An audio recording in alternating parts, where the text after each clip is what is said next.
The sun is shining, the sea is sparkling blue, and gymnastics is in town. Welcome to Rimini, welcome to the Adriatic, welcome to the Fiera and the 36th European Women's Artistic Gymnastics Championships. Apparatus finals are taking place today. The drama of the all-around competition and the Olympic qualification berth, the last in Europe, has been settled. More on that later. What is to come is this: vault, uneven bars, balance beam and floor, and the 4 victory ceremonies accompanying them, as we discover who will be the champion of Europe across 4 disciplines.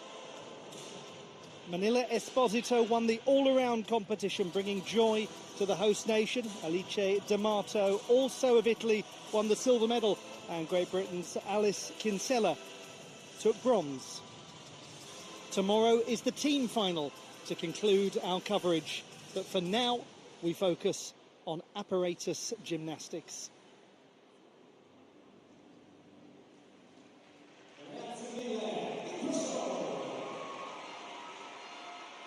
The women's vault final will be the first of the 4 medal events taking place today, and it's a great pleasure to have your company for all of the action, wherever in the world you call home, and however much of the European Championships for women and men you've been enjoying so far. The men's competition took place about a week ago, and now we are full steam ahead with the women's events. Yes, it is springtime on the Adriatic, but we're heading for a Parisian summer. This is a big year in the sport of gymnastics.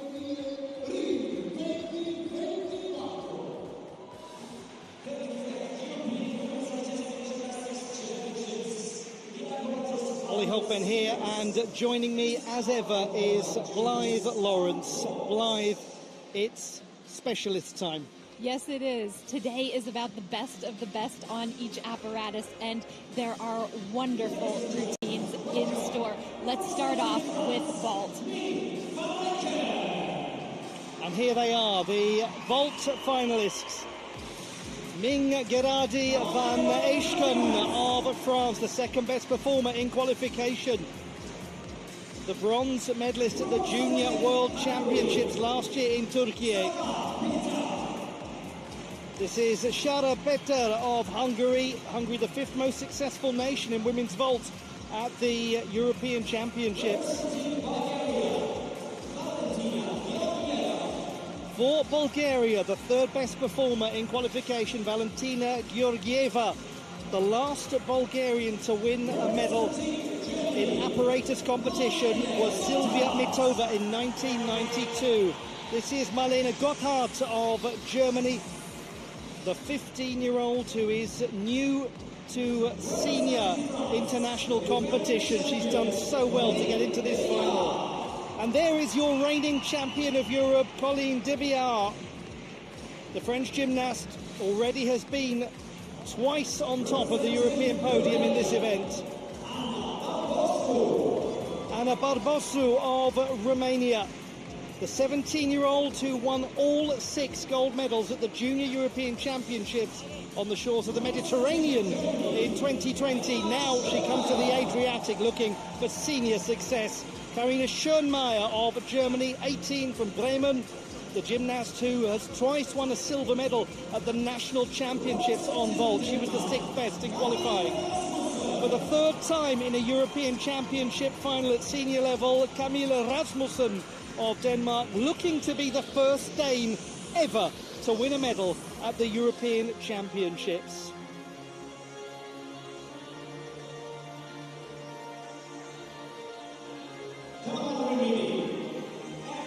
There they are. We wish them the very greatest of fortune. The 8 who have made it through to the women's vault final. Some of them old hands, experienced at this stage, some of them new to this occasion, doing it for the very first time as seniors. If you make it to a continental final, you have accomplished something that almost nobody will ever accomplish. You deserve the respect of a continent, nay, the respect of the world. The athletes will go through their warm-up process now, and then we will begin the final. The finalists in the vault competition, the top performer in qualification for this European Championship final in 2024, Colleen Deviard, the champion from Antalya in 2023. Could she be joined on the podium by Ming Gerardi van Eijken, her own teammate, who was the second best performer in qualifying? France has never had two gymnasts on the podium in the same European Championship final. Questions, questions, questions. Certainly on this apparatus, the focus will be on the French. Just as you said, Olly, Colleen Deviard and newcomer Ming Gerardi van Eijken are very exciting. They qualified 1 and 2. They're both very explosive, and they are both planning to do the same vaults here. So we could have a French head-to-head in the offing. But what about her, Valentina Georgieva of Bulgaria? What a story, what a comeback she has had.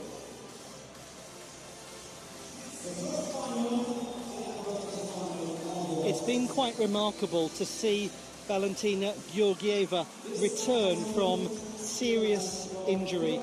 Those of you who watched the European Championships in Munich in 2022 will remember one of the most unpleasant scenes of the entire competition was an extremely bad injury for Georgieva. She fractured her thigh, she tore her knee ligaments. The fortitude that this young athlete has shown in returning to international competition, and not just returning to international competition, but winning an Olympic qualification spot for Paris through the World Cup circuit is remarkable. There were many who thought that we might never see her internationally again, and she has made fools of those who like to come up with predictions before we've given the athlete a chance to prove themselves. Here in Italy, it's also quite interesting because she is planning to do the vault that she injured herself on in Munich, and that for the first time in competition this year. It was really good in the qualification.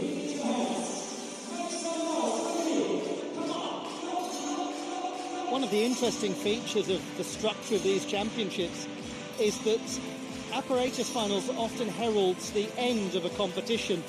In many ways, it's the start of a competition here because we still have the team final to come tomorrow. It's changed the dynamic enormously. Those of you who watch the men's event will know exactly what I'm talking about. It's quite something actually finishing with the team final. So there'll be a lot of gymnasts here today who'll be watching this in the way they don't normally watch it, which is sitting back relaxed and cheering on their teammates. They'll be doing that, but they'll be thinking, I've still got my big final to come, the team event tomorrow. Not the case for gymnasts like Valentina Georgieva, who is doing her final piece of business today, but to others, they will be preparing for a big team competition, including the Swedes, her neighbours, who have made it for the very first time to a women's team final.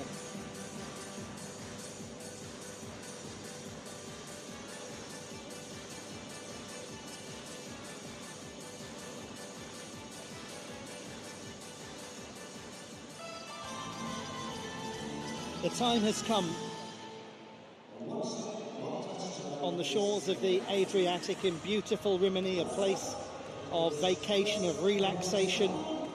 Let's now put all of that relaxation to one side as we get prepared for the drama of apparatus finals. When the dust settles, who will be the champion of a continent?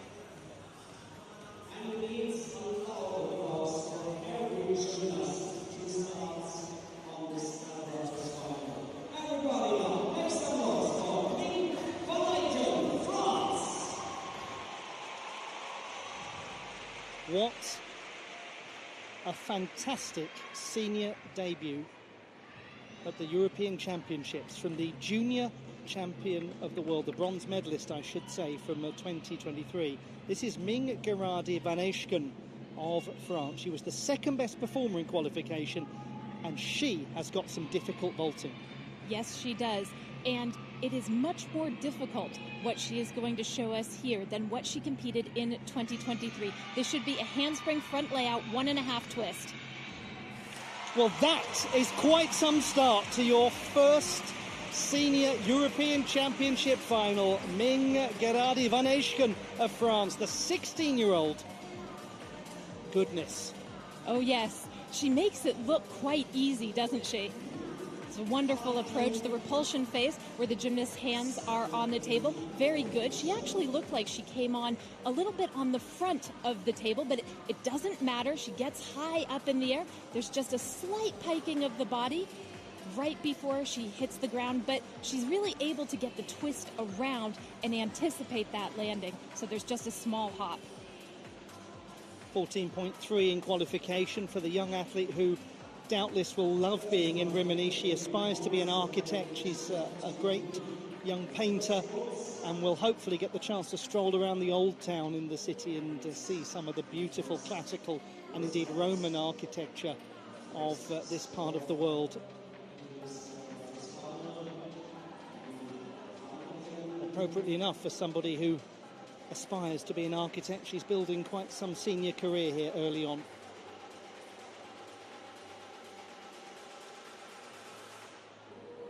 .133.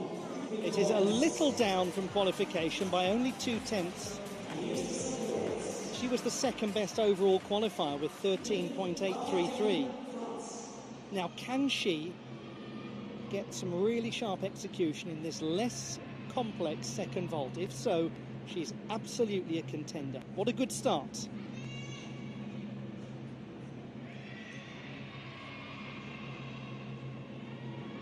In qualification, this was a Sukahara with a full twist.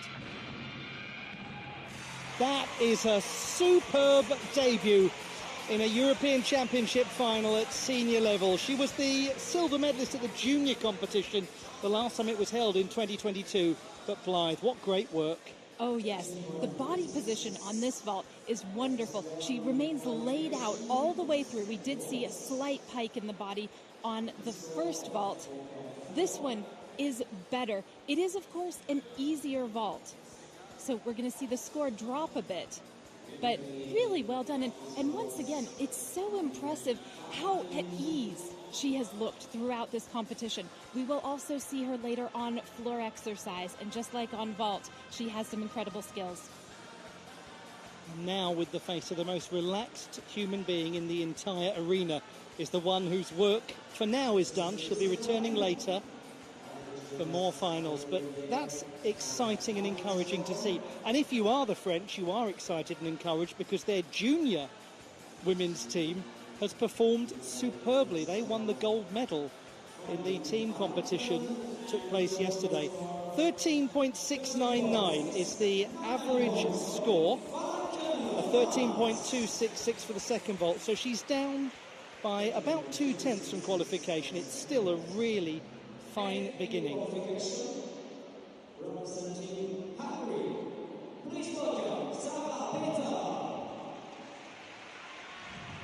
To a very experienced gymnast from the city of Budapest, which will be hosting the Rhythmic Gymnastics European Championships in a couple of weeks' time. Sharapeta, the European Games bronze medalist on vault in 2019. She does not have the difficulty of the other finalists in this field. What she does have is extraordinary amplitude. Let's have a closer look at this vault. This is a Yurchenko with a full twist, so round off onto the board, back handspring onto the table, and a layout salto with a full twist off. And just the height and distance that this gets is phenomenal. And it's those things that make the difference on vault. That's why, even though her start value is not particularly high, she is here amongst the top 8. It's the fourth time that she has competed at the European Championships. She's been a national medalist on balance beam as well as on vault. A medalist many years ago at the World Schools Championships, the Gymnasiad on vault. 13.266 is exactly the same as her performance in the preliminary round. The second vault, a couple of tenths lower based on qualification in difficulty, scored 13.033. Hungary is the fifth most successful nation ever to compete on vault at the European Championships for women. This should be a front handspring entry vault. The pike salto off with the half twist, and once again, just a booming performance. It's really well done, isn't it, from Sharapeta? You just felt a sense of confidence watching her. Oh, yes. Very much at ease, clearly. Gymnasts in this final have to do two different vaults from two different families. What that translates into really is where the hands are on the approach when they hit the table.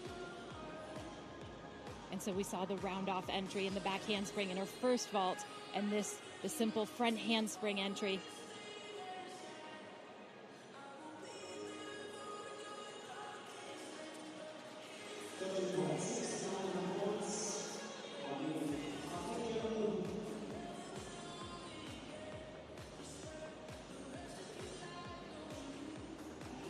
Very smooth, very assured gymnastics from Sharapeta of Hungary. 12.8 for the second vault, 13.033. It's a small drop of just over a tenth from qualification to the third athlete and the third best in qualification.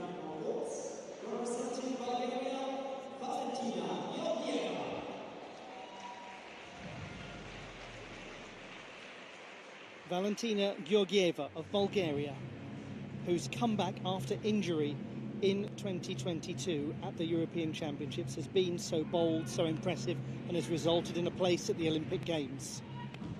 And my goodness me, she delivered that vault, and I expect there were a lot of you watching all over the world who felt more than a flutter of nerves as she began that run-up. This athlete is as tough as anyone out there. What strength of mind. She was attempting this 2 years ago in Munich, and she didn't quite get the twist around, but there was no question that she has gone back and worked very conscientiously to make sure that she is fully rotated, because that is how knee injuries can occur on vault. This is lovely in the dynamics in the air. She's really well centered, and she's got a lot of time. She wraps very well into the twist. Good absorption of the table with the shoulders. She hangs right up in the air. Tidy twist. No problem. When she secured a place at the Olympic Games at the Baku World Cup, she dropped to one knee, celebrated like a footballer scoring the winning goal in a cup final, and then got up and saluted the judges and beamed and strode off. The comeback was complete. 14.066, virtually the same as qualification. Vault number 2 now for Valentina Georgieva, 17-year-old from Sofia. This is the easier of her two vaults. Sugahara with a full twist. It's a really good display in this vault final from Valentina Georgieva, who looks to be the first medalist in the women's senior competition for her nation since Silvia Mitova in 1992. She has so much power that doing this well is really just about controlling things, especially on the landing. And she does that very well. Beautiful laid out position and just the small hop.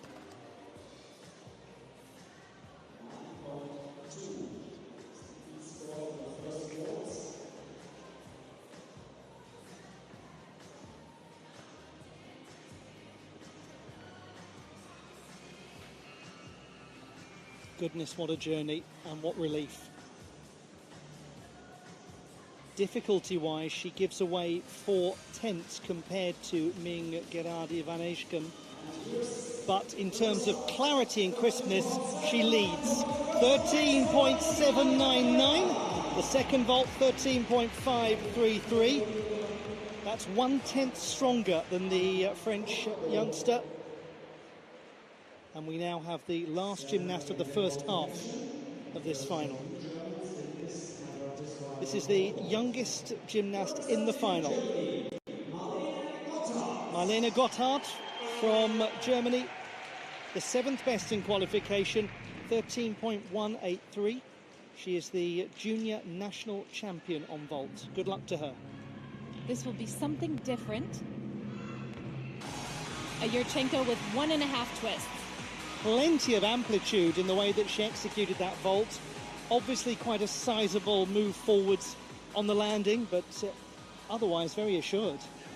The gymnast, of course, doesn't get to see the mat before she lands, so it can be a little difficult to gauge exactly where you are in the air.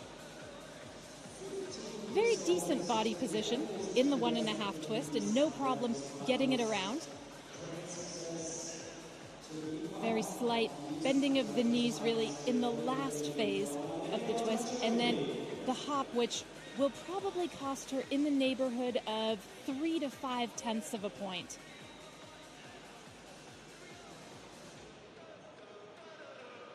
Earlier this year she won some medals on vault at a competition called the DTB Pokal in Germany. Both the mixed cup and the team challenge. 13.4 is only 1/10 shy of the qualification mark. This is a lower difficulty vault we anticipate by 4/10. She scored 12.866 in the preliminary round. This is where she's got opportunity to make up some numbers, if she can stay in bounds especially. It's a very tidy handspring front tuck with a full twist. Good control on the landing.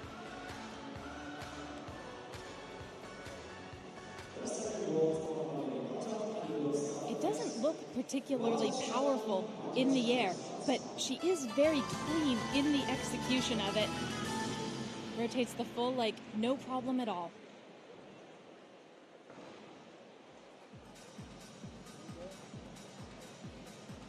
The legs are slightly bent in the early phases.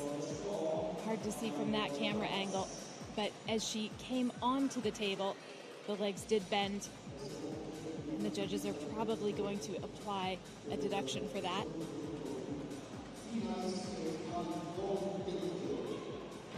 She picked up a 10th for straying out of bounds in the first performance of this in the preliminary round. Doesn't have it this time. As a result, the score's higher. 12.933 for a 13.166 average score. That means at the halfway stage, she's in the bronze medal position. So we've had 4 compete, and leading is Valentina Georgieva of Bulgaria. Ming Gerardi van Eijken is in 2nd place. Marlene Gotthard 3rd, Shara Petter is 4th, and on we go to the second half of the final, and we have in this second half of the final the reigning champion of Europe, France's Colleen Deviat.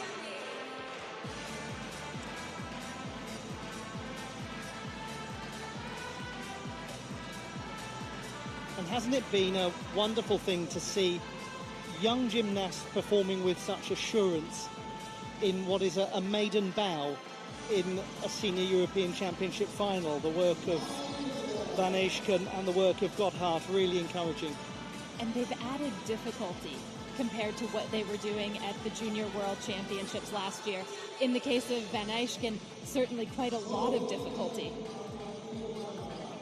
And that's the really complicated thing to balance, isn't it? The gymnast, as they go from junior to senior, adding a little complexity to their work to make themselves competitive internationally, like she has done, make herself one of the finest in the world, but to do it in such a phased way that you are always maintaining precise technique and not putting yourself at risk of injury, or any greater risk of injury than you would otherwise have doing a sport that always will carry some risk with it.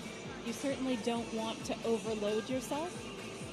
Perhaps it is a case of letting the athlete and what they are capable of and what they are feeling decide. And any good coach recognises that coaching is a two-way conversation, just as any form of education is a two-way process, where the athlete has got to have creative agency for how they train, for the skills that they attempt. They've got to be involved in the conversation. They've got to be at the heart of the conversation. Always. Because the aim is to produce gymnasts like Marlene Gotthard, who we're still talking about in 10, 15, possibly 20 years' time, considering how long people are competing for now in elite level gymnastics, particularly the change in women's competition.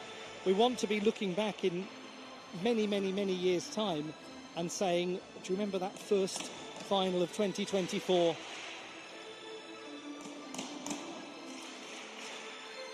It's been so lovely, the change in women's gymnastics over the past decade or so, where 22 used to be considered old. And now, well, it's not like that anymore. Barely the beginning for many, many athletes.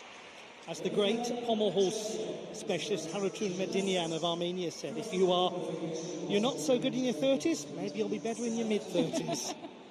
Maybe your late 30s. Here is the reigning champion of Europe, Colline Deviat of France.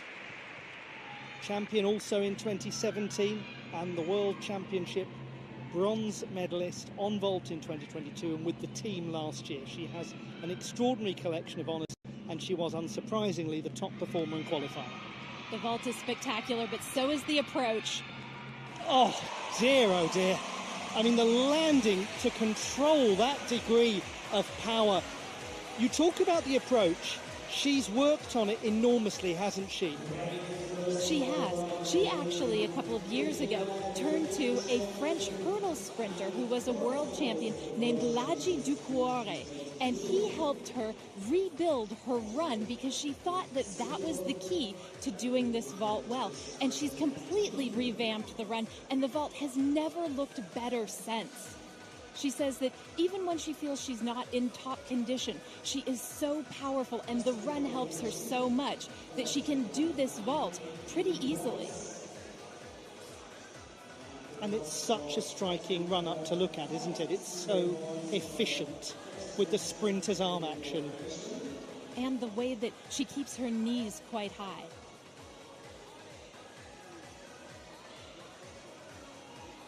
.14.5 in qualification was the single best scoring vault of anyone in the list of finalists.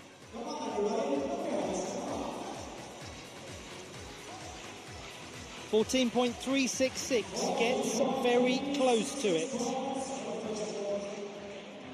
Now she goes to vault number 2, which scored 13.466 in qualification. It was a full mark of difficulty down from the preliminary round. Or sorry, from the first vault in the preliminary round, I should say.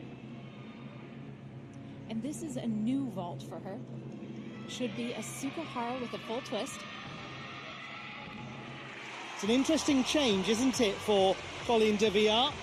And that has made a very compelling case to go to the top of the leaderboard and to once again secure the European title.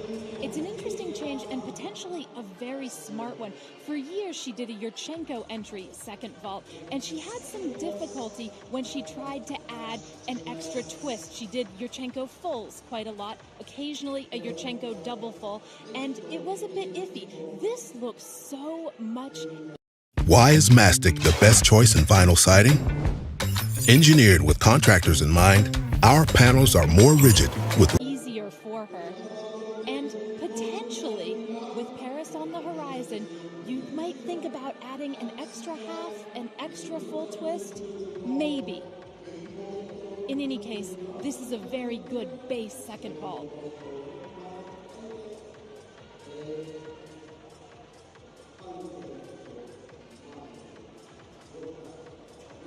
Could be quite close at the top of the leaderboard. She leads 13.866, a 13.366 second vault. She goes just about a tenth ahead, not quite a tenth, over Georgieva. It really is close. So it's Divya, Georgieva and Vaneshkin. This is Ana Barbosu of Romania, the fourth best in qualification and the junior champion of Europe a few years ago.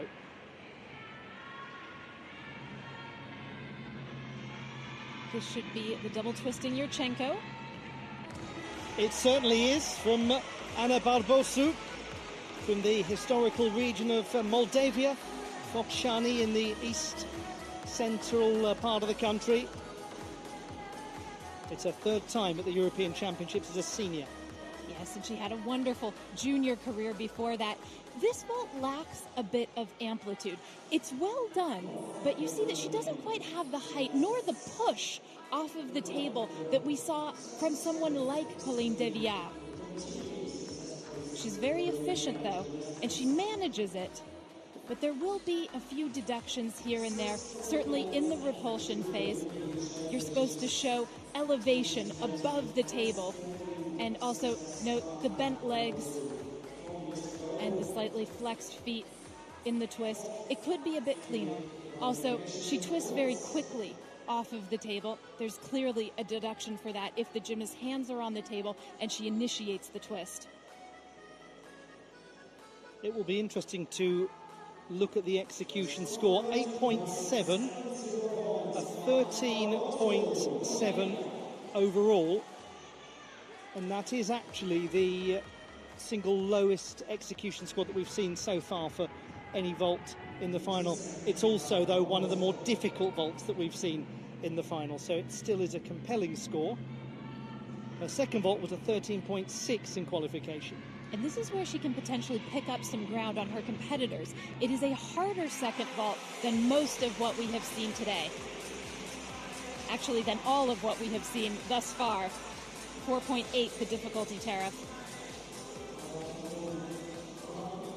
This is a Sukahara with 1.5 twists. We've seen several people do Sukaharas with full twists. She adds the extra half twist. That's where the difficulty comes from. Once again, look at her legs and also a bit of pike position before the blind landing, but really it's mostly the legs. Bent knees are a huge one that the judges are looking for in all phases. This, of course, affects the second phase, or the after flight. But she could lose up to half a point for that. And also some bent arms during the repulsion phase on the table.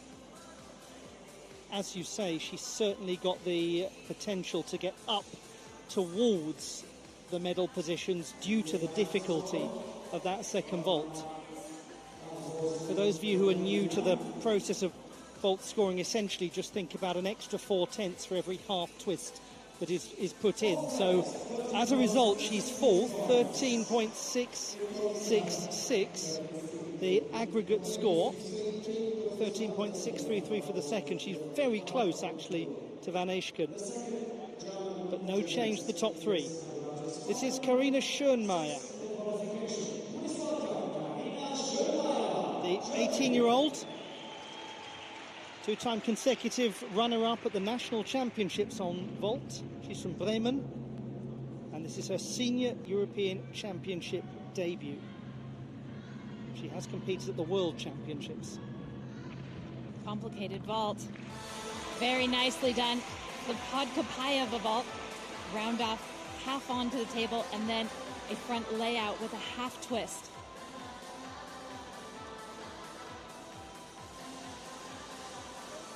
There's a lot going on. She hits a very good layout position in the second flight. She's not quite twisted in the half twist the way that she needs to be to avoid a deduction on the approach. The table right there, you see that she's not horizontal to the vault. The hand placement quite staggered. But there is lovely flight afterwards. And it's almost like she does that with one hand. The second hand hardly hits the table. An unusual vault to see, named after the Olympic all-around champion from Atlanta in 1996, Lilia Podkopaeva. A favourite of many, including the person sitting next to me. You were a huge fan, weren't you, as a young gymnast of Lilia Podkopaeva? Oh, she was everyone's idol. 13.566. That's up 0.3 from her first vault in qualification, but it appears that she's altered the order here.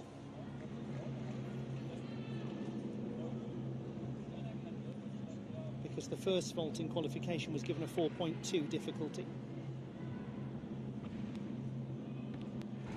Yes, indeed. A Yurchenko full is out of 4.2. And what a pretty Yurchenko full it was. So just to contextualise there, although it's a 0.3 gain, the first vault from qualification, in real terms it's a gain of a few hundreds, because that was the second vault in the preliminary round. We're looking at this as an improvement potentially from 13.233 from qualifying. She's just very crisp in the air. The layout almost flares it out at the end. We're seeing the difficulty today done with remarkable ease. And she's able to put her arms out and really anticipate the landing.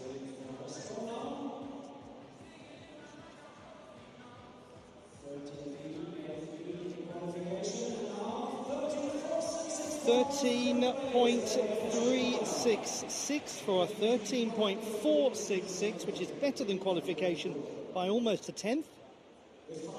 Karina Schoenmeier goes into 5th place. And that means that Valentina Georgieva has joined Colleen de Villar on the podium, which is a very special moment. We'll come back to that later.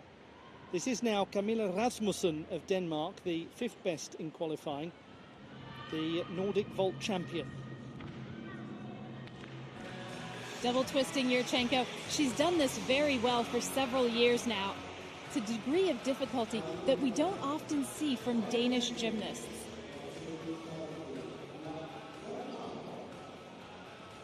.19 from the capital of Copenhagen, and this is her 3rd time in a European Championship vault final. She's really been a trailblazer for her team. The big problem with this vault is how offline she goes. We see it right from the push off the table. There's also some quite flexed feet in the air, crossed ankles, and she will have a penalty for her foot crossing the white tram line. Looks like both feet crossed. 0.1 if only one goes over, 0.3 if both go over.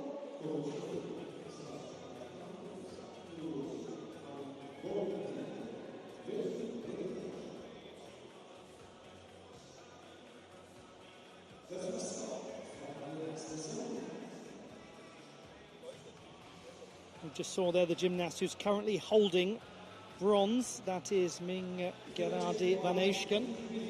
13.333. Now that is a drop of about 0.4 from qualification for Rasmussen. She needs an average of 13.7 to get onto the podium.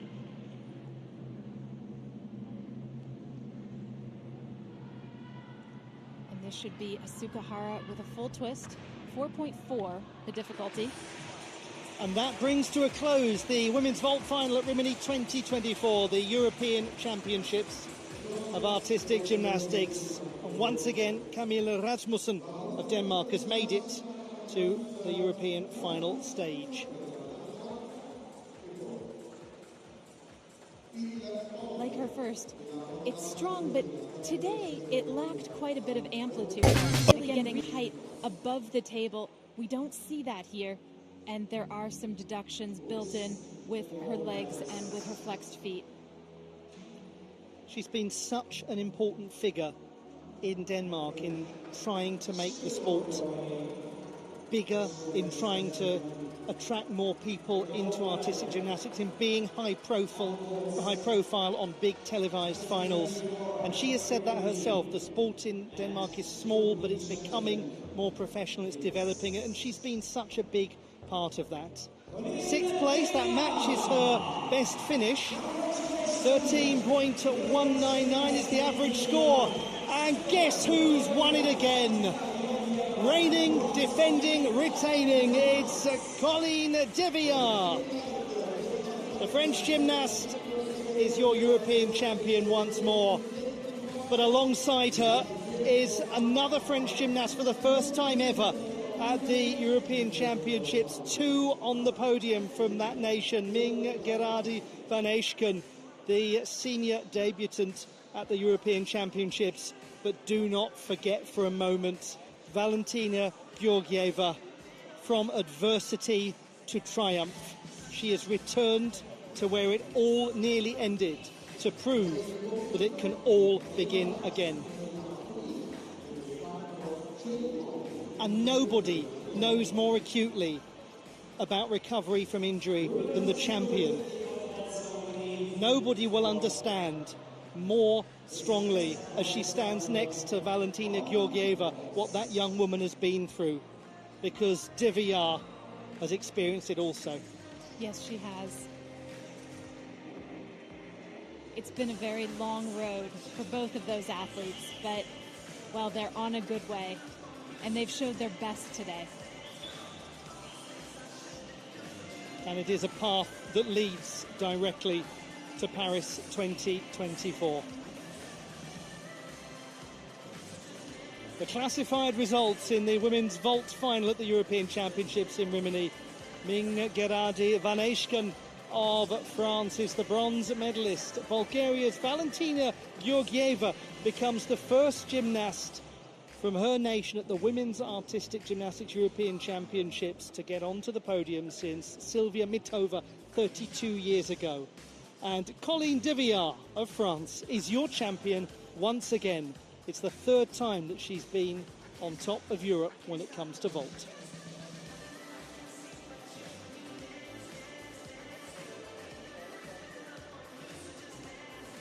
What a fascinating start to our coverage of the finals in Rimini. And let's remind ourselves of how the race was run and how the medals were won. This is Ming Gerardi van Eschken. From junior world championship bronze medalist to senior European Championship medalist. That's hugely impressive.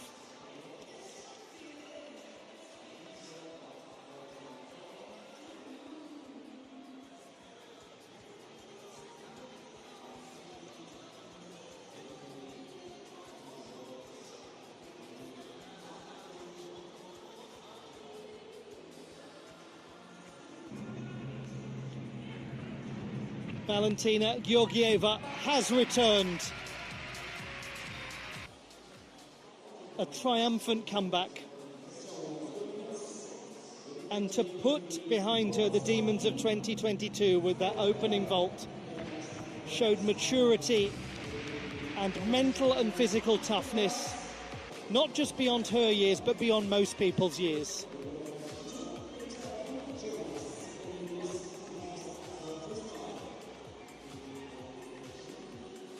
Still, she is not yet 18, but she is a European Championship silver medalist.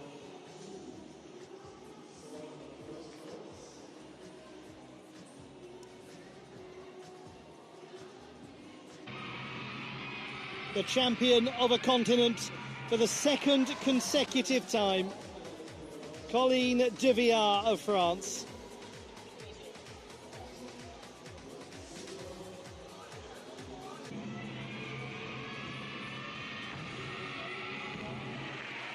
To win a title is an extraordinary accomplishment, but to retain and defend, quite incredible.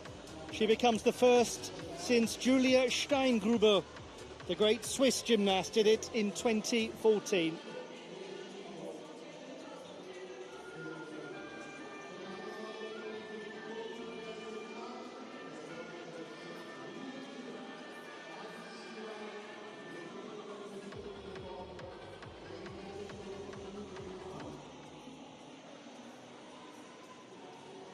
We will pause the action for a moment to enjoy the victory ceremony for the women's vault competition, and then it's straight on to what looks set to be a fascinating uneven bars final.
The women's senior vault competition victory ceremony.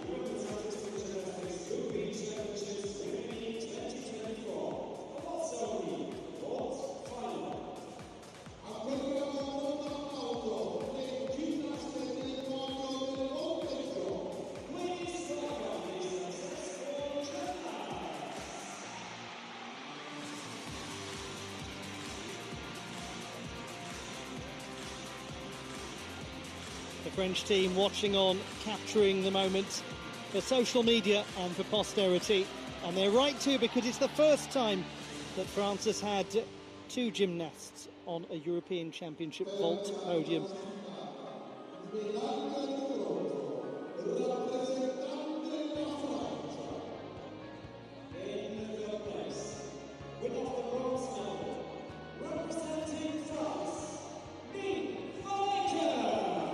It is clear that she belongs. It is clear that her senior career is full of promise. Ming Gerardi van Eijken of France is the bronze medalist. What a debut on the senior European stage for the junior World Championship medalist from last year.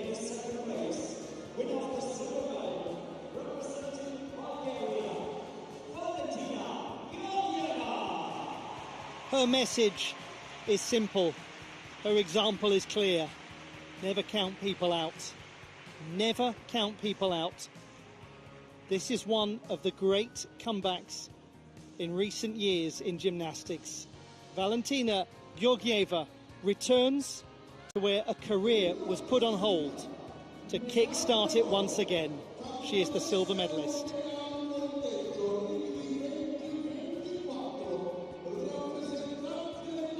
18 months of hurt put to one side.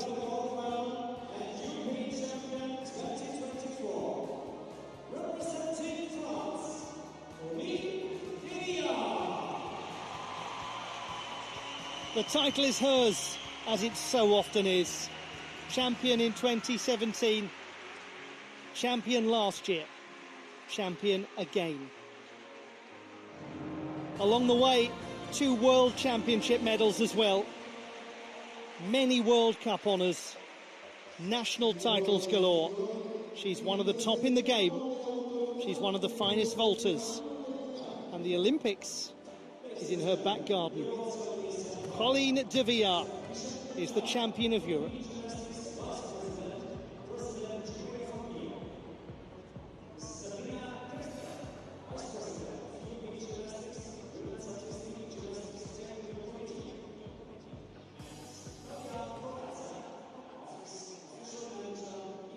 Members of the French team, including Laurette Sharpie, watching on.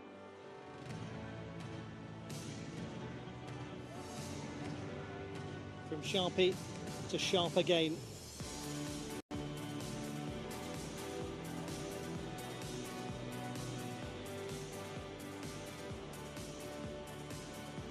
We will now have the national anthem of the nation that will be hosting the next Olympic Games, France.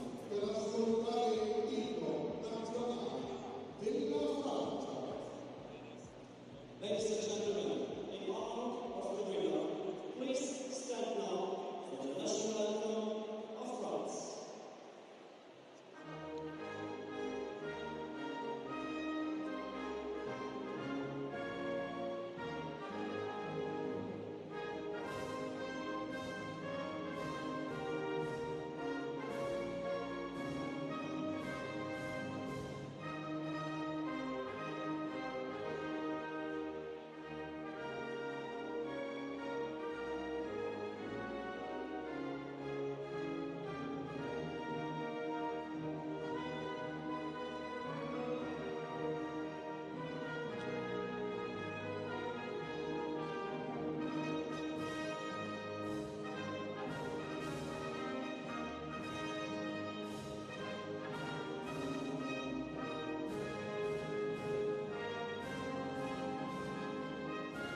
written by Claude-Joseph Rouget de Lille in 1792. The iconic La Marseillaise, played in honour of the champion of Europe, Pauline Deviard.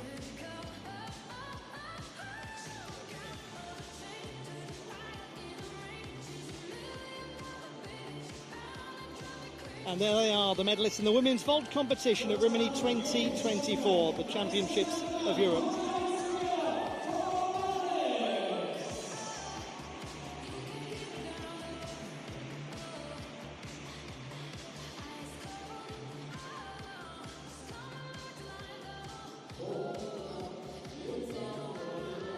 Joined, as is customary at a European gymnastics competition, by Luigi.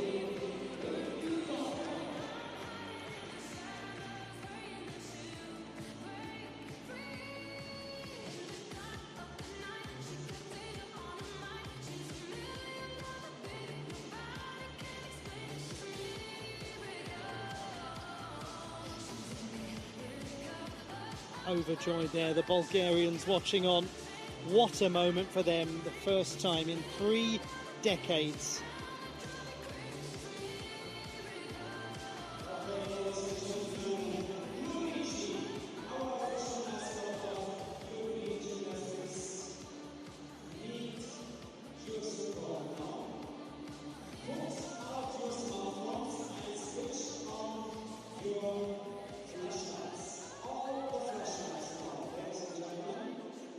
The action will continue in just a moment or two with the uneven bars final. More to come, much more to come, and this promises to be a showstopper of a final. Put into flashlight mode. May we ask for your attention while our cabin crew demonstrates the safety features on this flight. Please raise both hands up in the sky. Now slowly wave from the left to the right. Left.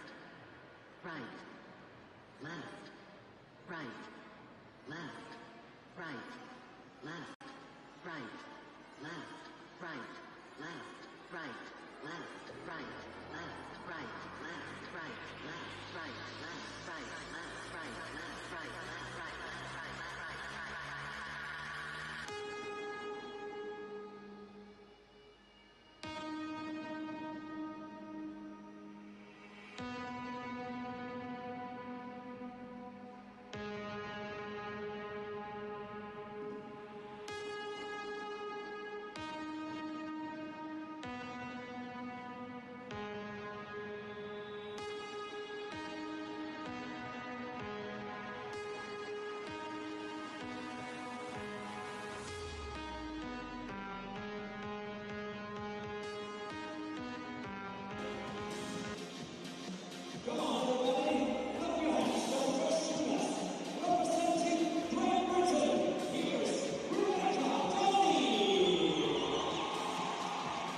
Here are the finalists for the women's uneven bars competition in Rimini. Becky Downey will be the first gymnast to compete 10 years after she first won the European title.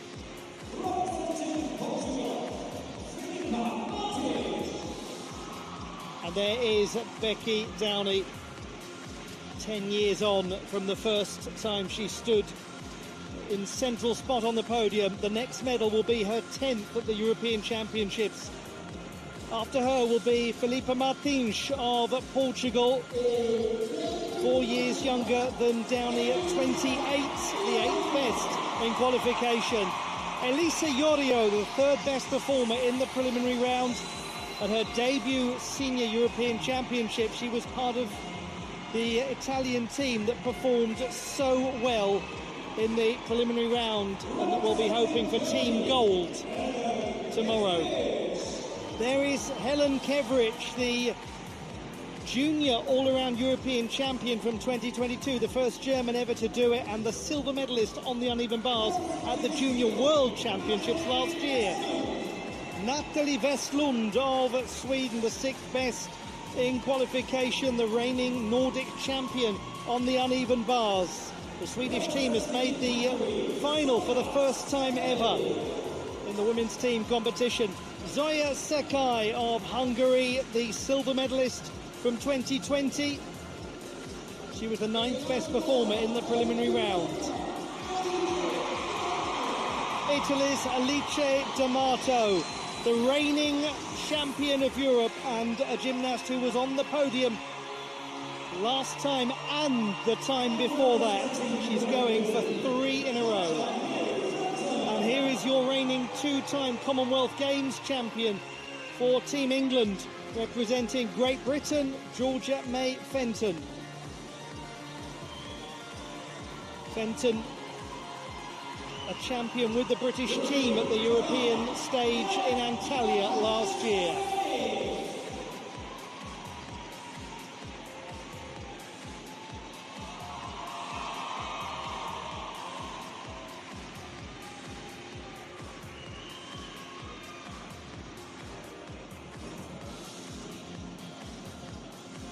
The last moments of contemplation before the last moments of preparation.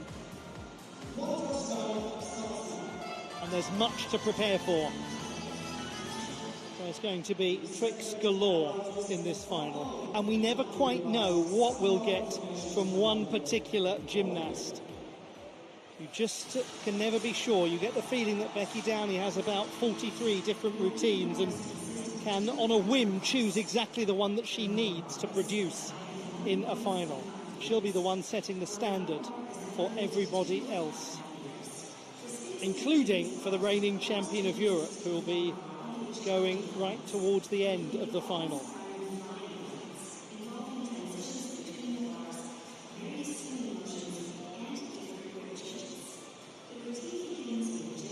The finalists in the uneven bars competition at the European Championships of 2024. The top performer in qualification, the reigning champion of Europe, Alice D'Amato of Italy, will be the penultimate gymnast to go. We will start with the second best in qualification, Becky Downey of the United Kingdom of Great Britain and Northern Ireland. She was the champion for the first time in 2014. What a legacy. And it continues. Well, Blythe, this should be boring.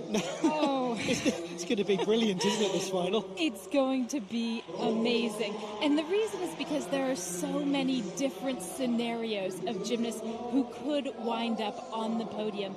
Just about a point separates the top qualifier, Alice D'Amato of Italy, and the 9th strongest qualifier, Zoya Sekai of Hungary. But this is uneven bars, and these routines are so intricate. Things can change within a blink of an eye for these gymnasts. And Blythe Lawrence alongside me will be breaking down some of the intricate details of these routines as we watch them.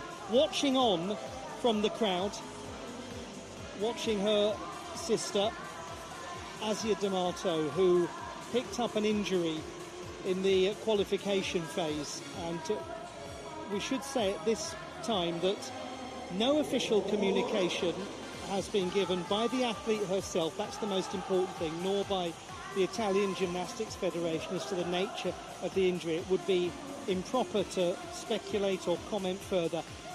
All that matters is to say we wish her nothing but the very best, whatever the next stage of the process is. And there are no athletes out there that don't know what that's like. We're going to start with Becky Downey, Blythe, who needs no lectures from anyone on handling injuries and on how an athlete's own journey should be handled. She's led by example in terms of advocating for the rights of athletes, for the agency of athletes, and she is also led by example in terms of recovery from injury, time and time again. She's really been through it all. She's had such longevity in gymnastics, and she looks phenomenal. In qualification, she did a wonderful routine, a different routine than she did at the British Championships just a few weeks ago. Obviously, there has been some tweaking, but she really came up with the right combination of skills. Becky Downey of Great Britain, the champion in 2014 and 2016. She was also a champion with the team last year. the second best performer in qualification with 14 and a half. Great Britain is the fourth most successful nation of all time on the uneven bars at the European Championships. The first four skills of this exercise will really give us a sense of how successful she is going to be. It's a routine that is front-loaded with difficulty, and it begins right from the get-go.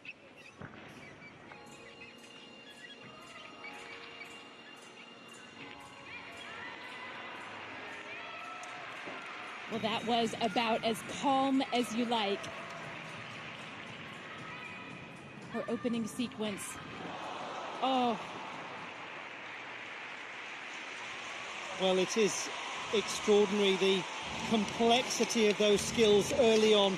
And just when it seemed as though the lion's share of the routine was done and dusted, then she was just slightly too far from making that connection back onto the apparatus.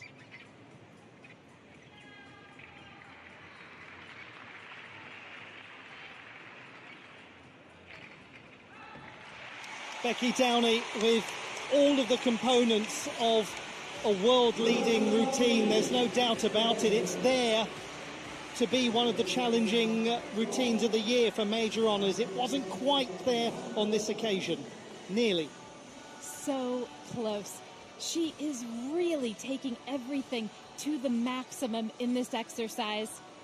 The dismount was great. The opening sequence, which is so important to her difficulty, it gets her just about 2 points of difficulty, and that's not even counting the connection bonus, which is the better part of another point.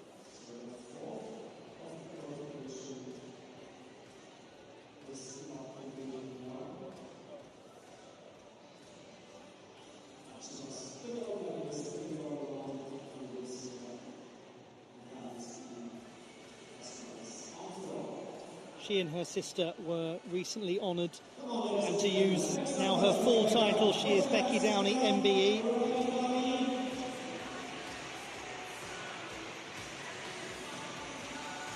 Remarkable to see her still competing with such complexity and skill, having first won this title in 2014. That should never be overlooked. Today was just one of those days. She has twice been on a World Championship podium.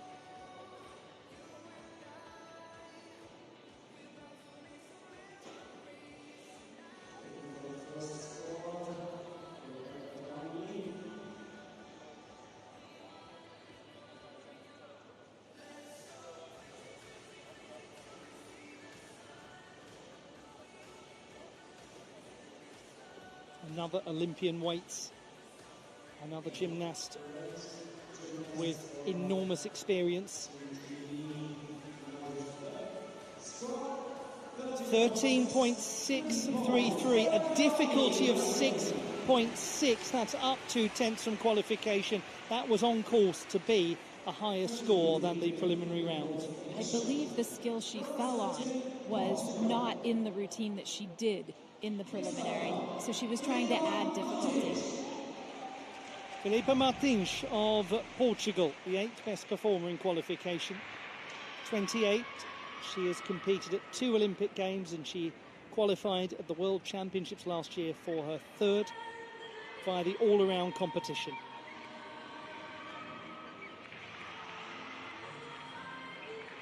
This was a very calm, cool, collected exercise in the qualification. Beautiful flight on the Van Leven. And this is something new that she's added, the Pike Jaeger. She's replaced one of the high-flying Kachev skills, her own skill, as a matter of fact, with that Pike Jaeger. Yes, she became the first Portuguese gymnast to have a skill added to the code of points. She also became the first Portuguese gymnast to make a European Championship apparatus final when she got to the last stage in Basel a few years ago. She's back in the final again, Filipe Martins. she's a gymnast who has really known how to pace herself so she peaks at the big moments. And we've seen that time and again when it came to Olympic qualification, both for Tokyo and for Paris. Clearly, in this routine, she's really prioritizing execution, just making sure that everything is clean and well performed. The dismount, a double layout, really well controlled.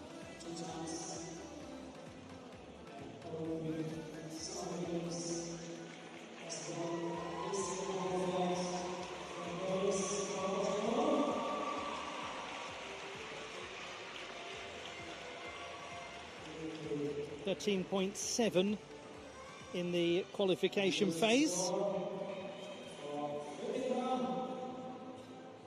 It's 13.7 in the final two. Exactly the same in terms of difficulty and execution. She goes into the gold medal position.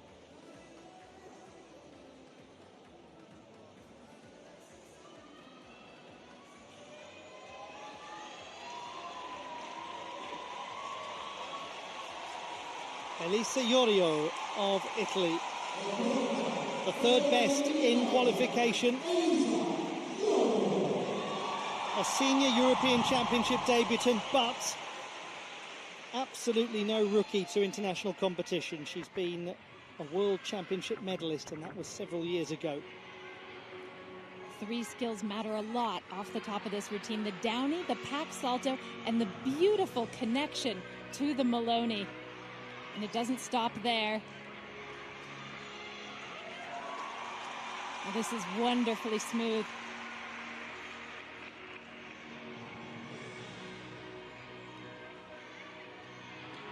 Inverted pirouettes, and front giant into a double front dismount.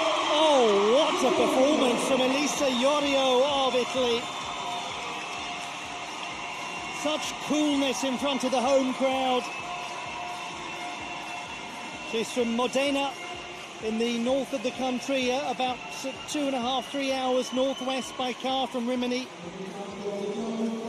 And what absolute joy amongst the Italian ranks.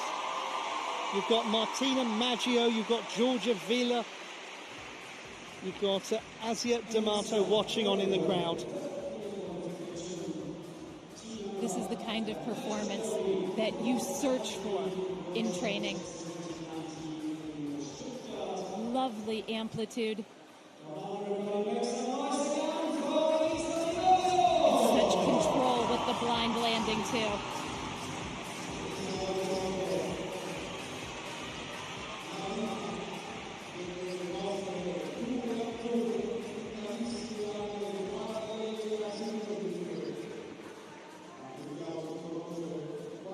Such an experienced member of the Italian team over so many competitions.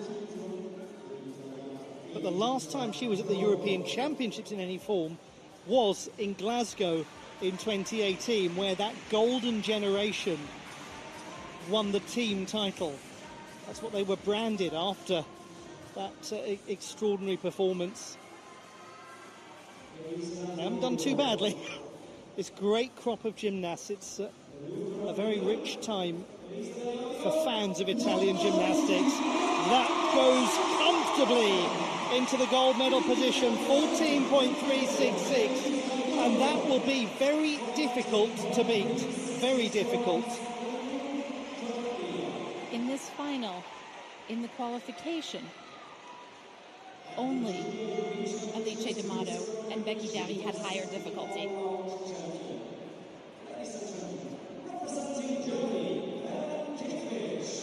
Ellen Keverich of Germany, the fifth best performer in qualification and the silver medalist at the Junior World Championships last year. She makes tremendous use of Stalder skills in this exercise. The Stalder, where the feet come near the bar in the circles, and combining it with release moves like that. Beautiful pike Jaeger. Now, her arms were quite bent as she caught that release. That will be at least 0.3 of a point deduction. But But the important thing is that she's managed to keep going and keep her rhythm. Got out of a very difficult situation really well. 16-year-old Helen Keveridge in her senior European Championship debut. She was Team Germany's Junior Athlete of the Year last year, the first gymnast to win that prize. And this opening sequence actually gets her more than a point in difficulty and connection bonus. Here was where the real problem happened. This is the Downey skill, pioneered by Rebecca Downey. And she just catches it with her arms quite bent. She's really on top of the bar where she wants to be going further over. Just mistimed it a bit, but what a recovery.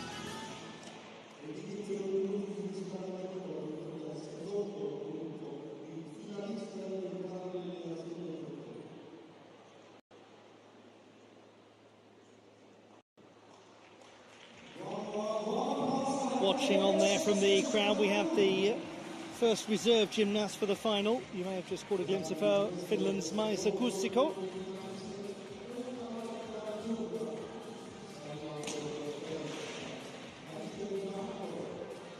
Now we move to the second half of this women's uneven bars final. Helen Keveridge of Baden-Württemberg, right in the south of the country, a beautiful part of Germany. She was the first German gymnast ever to be the junior all-around European champion. What a place to do it in as well, in Munich, in the Olympiahalle, a place where legends have been made for many, many decades in the sport of gymnastics. Her association with Baden-Württemberg is due to her father, Adnan Keveridge, who was an international footballer for Bosnia and Herzegovina, playing for the Stuttgarter Kickers. 13.866, that is the second best score that we've seen so far. It's down by 0.2 from qualifying.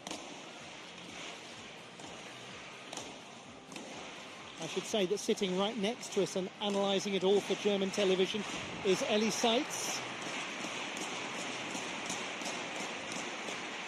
There was a little nervous moment there for Alice D'Amato, for the crowd watching on. Certainly, she seems to be okay. We have 4 to come, and one of them is the top qualifier, Alice D'Amato. There was a lovely warm reception for Asia from the crowd before. She was using crutches to assist her movement around the field of play.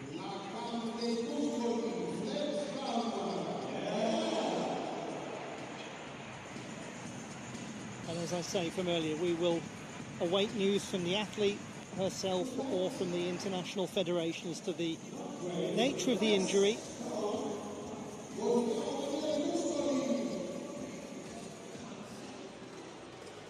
It was a very emotional day for the Italian team, that qualification process. And in terms of emotional days, wow, Sweden making their first ever women's team final. You've got to join us for it tomorrow, the last event of the European Championships. They have done phenomenally to accomplish that. It's going to be a great showcase for Swedish gymnastics, just as it was for the Cypriot team who qualified for the men's team final for the very first time. Always lovely when you get to welcome a new nation into a team final.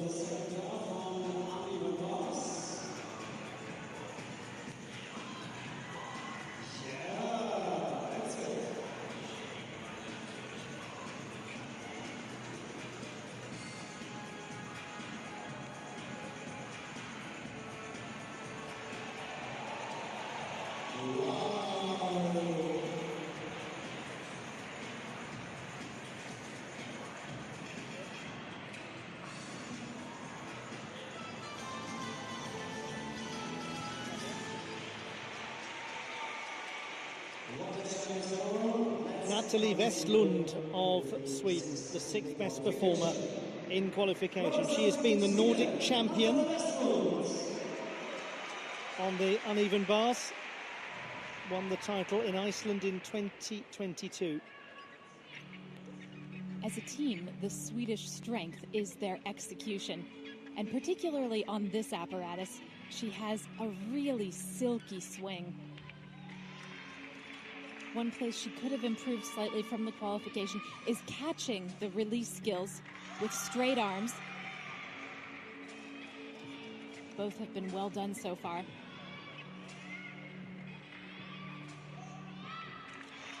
Lovely Jaeger, just textbook that. And look at the handstand, how perfectly she hits the vertical. Not quite as much on the half turn. A very nice performance from Natalie Westlund.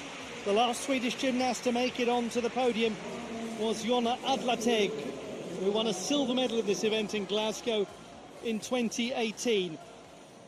A day for sisters being in the crowd. Her sister Emily is watching on.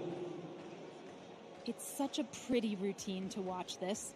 Nice combination, the Ray, toe on catch-up, right to a pack salto.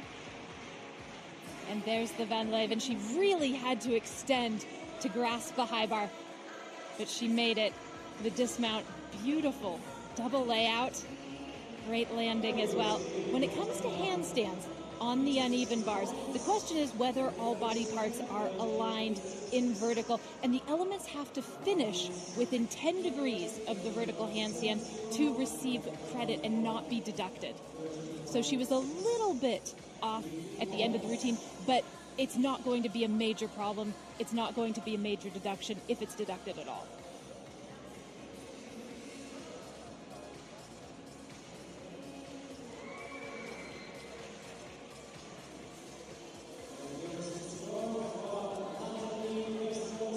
Her score is 13.7. An 8.14 execution is the second strongest that we've seen so far in this final. No change to the top three, Yorio, Kevrich, Martins. It could change over the next few performances though. We've got 3 to go, one of them a medalist already at European level, coming right up. Zoya Sekai of Hungary from Budapest won the silver medal in 2020 along with a team bronze. Last year she won the uneven bars gold medal at the National Masters Championship. She has 2 very important sequences. That was the first, the in-bar stalder to a full turn to a release skill called a komova, a shaposhnikova variation. She was going to connect that through to a pack salto down to the low bar. Of course, she will incur a 1-point deduction for the fall. And in order to get difficulty credit for the skill that she was attempting, the hands have to grasp the bar, at least momentarily. So there's the komova again. She will have the difficulty credit for it this time, although not the series connection that she was hoping for.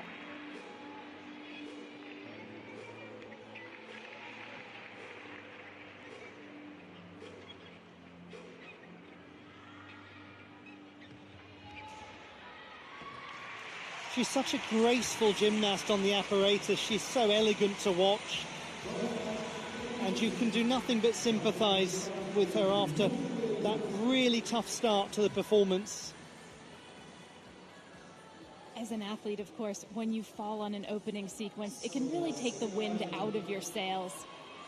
She didn't shoot her feet up towards the ceiling quite at the right time in order to get the rotation that she needed to make it back to the high bar. The second time, much better attempt. Typically, she is one of the masters of the handstand. She really just floats up to the vertical.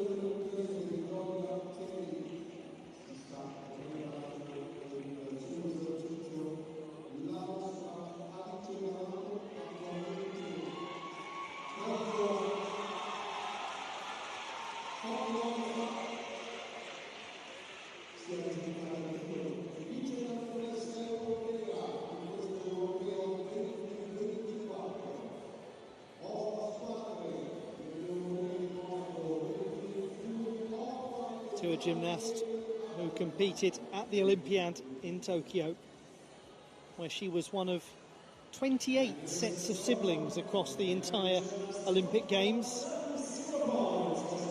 12.7 for Zoya Sekai is regrettably almost a full mark down from her qualification score. An Italian will lead with 1 to go. The question is which of them. Elisa Yorio is in first place. Now the penultimate gymnast and the reigning champion of Europe takes to the uneven bars. Alice D'Amato, top qualifier, 14.633. If she gets that, she leads. There are so many intricate combinations in this exercise. Toe Stalder full to Maloney, and she'll do an uprise. Kachev. This should be a downy. It is. Right into a pack salto. Excellent handstand position.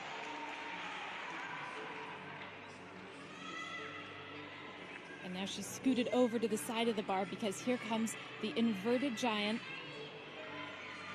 The full turn. And finally, the double front.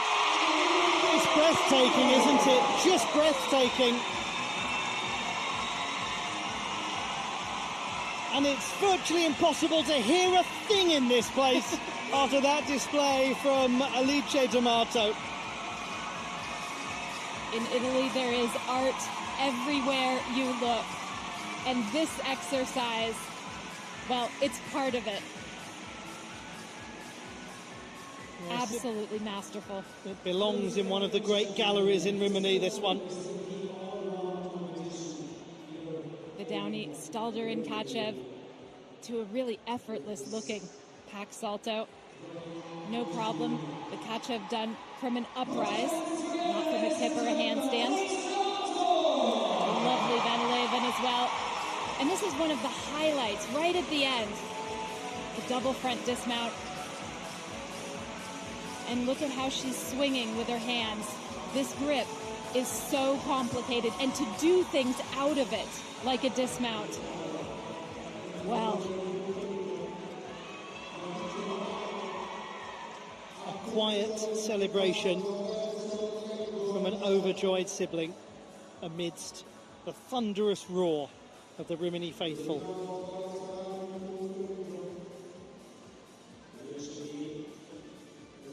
What a unit they are, this Italian team. No surprise, she leads, and she will be on the podium in at least the silver medal position, and she's made a very good case to defend the title.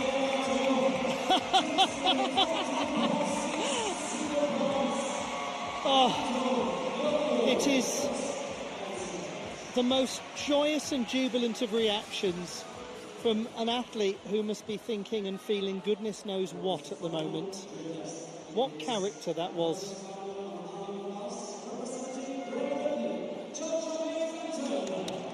Georgia May Fenton of the British team, the 7th best performer in qualification with 13.733. If she can add just over a tenth to that, it will need to be over a tenth, she would go on to the podium. The 2-time reigning Commonwealth Games uneven bars champion. It's the most complex routine. She starts with a Hindorf. This should be her own skill, the Fenton. A toe pike catch-up with a half turn, and she combines it into an Ejeva down to the low bar.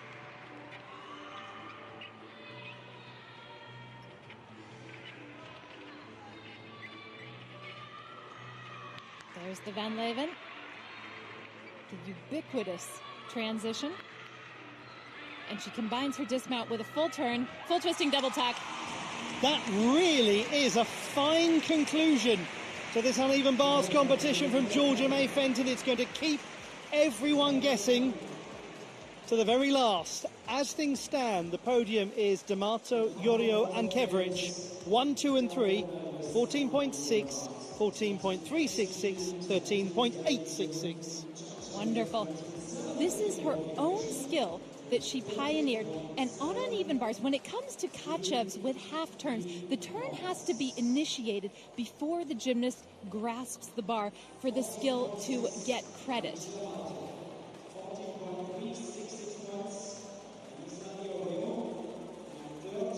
And we will see what the judges do with this.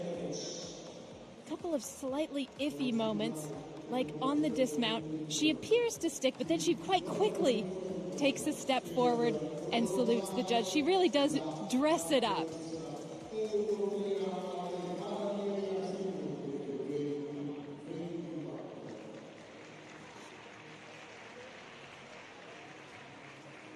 British teammates.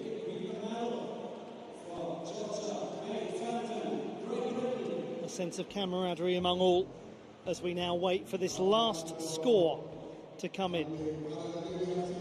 D'Amato, Yorio, Kevrich.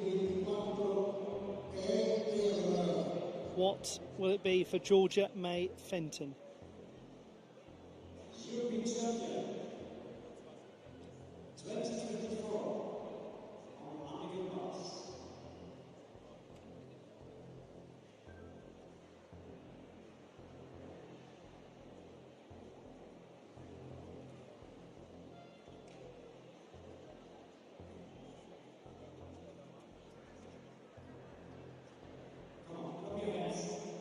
They wait, they wonder.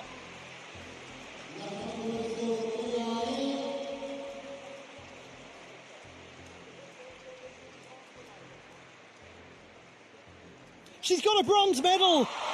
Georgia May Fenton with her first ever individual medal at the European Championships.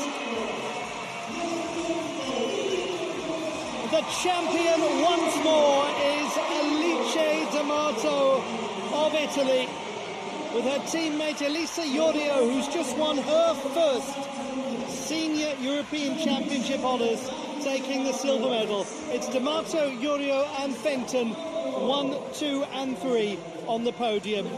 And commiserations to Helen Kevrich, the youngster who's just missed out by a matter of hundreds. But what a performance from Georgia May Fenton of Great Britain. And we should say, we've talked about injuries within the Italian camp, but the British women's team has been decimated by injury, and it has necessitated people like Becky Downey and Georgia May Fenton being the calming leadership presence that they are in the team, because you need your veterans, you need your leaders when there is a time of difficulty. And how nice that Fenton gets that reward of an individual medal, having been such a team player for so long. Talk about team players, there's a couple of them there.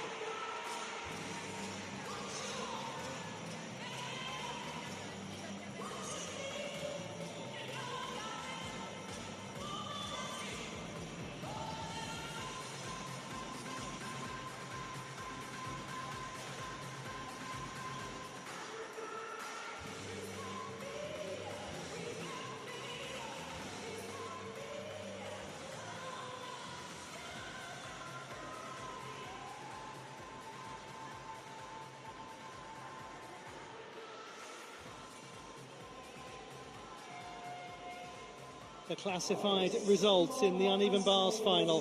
The winner of the bronze medal, Great Britain's Georgia May Fenton. Taking second place in the silver medal, the Italian Elisa Yorio. And her teammate, Olly D'Amato, has won it again. She is the European champion, having retained her title from 2023. That's 3 times in a row now at continental level that Olly D'Amato has been on the podium, 2 of them in the central position.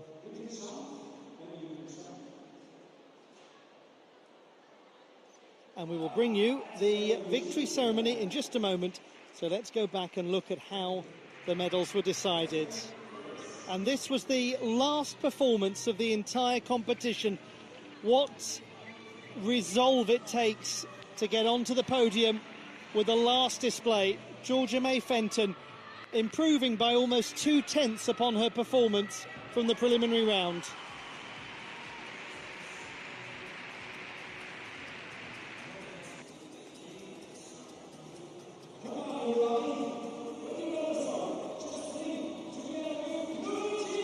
A gymnast who is an innovator. She's been a Commonwealth leader for 6 years now on the uneven bars. Well, she has her first individual European Championship honours to add to the collection. Elisa Yorio took second place, and with it her first senior European Championship medal.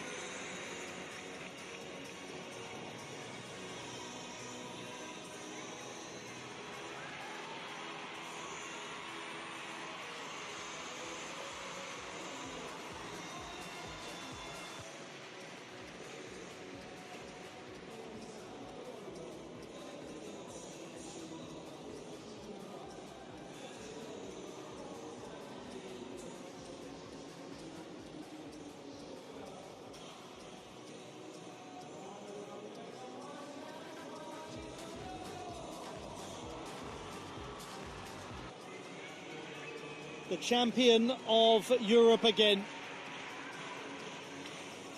with another fabulous display. Clarity, precision, control, and a jubilant home crowd.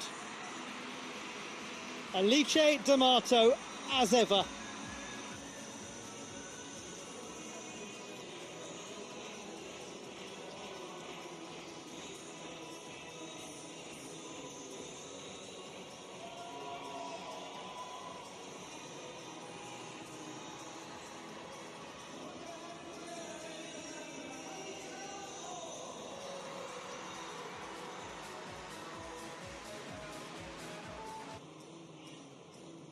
We will bring you the victory ceremony in just a moment or two.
The medal ceremony for the women's uneven bars competition.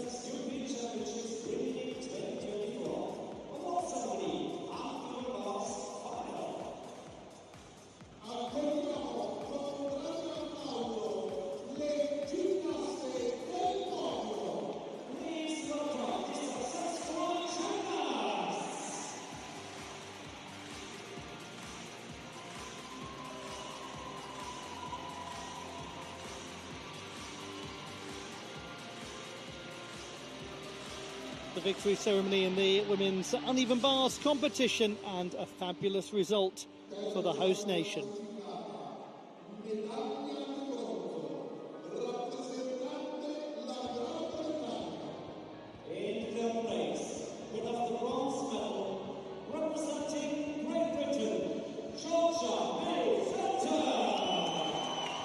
What a moment for Georgia May Fenton of Great Britain, the bronze medalist, the last gymnast to perform, and she demonstrated a significant improvement from the preliminary round. As a result, her first individual honours at the European Championships, and after a team gold and a team silver, she now has a full set of colours on the European stage.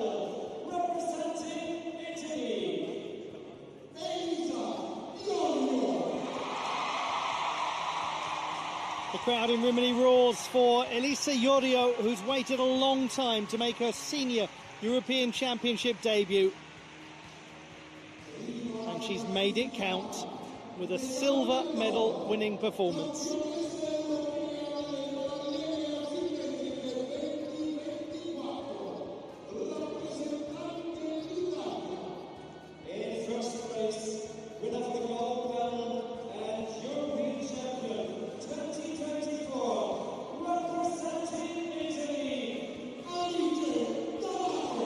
The problem with winning is once you've started, you just don't want to stop. And the problem for all of the other gymnasts in Europe is that she is showing no signs of stopping. Alice D'Amato is victorious again. She has won the uneven bars title for the second consecutive championships. She's been on the podium 3 in a row. She is unshakable in this event at the European Championships.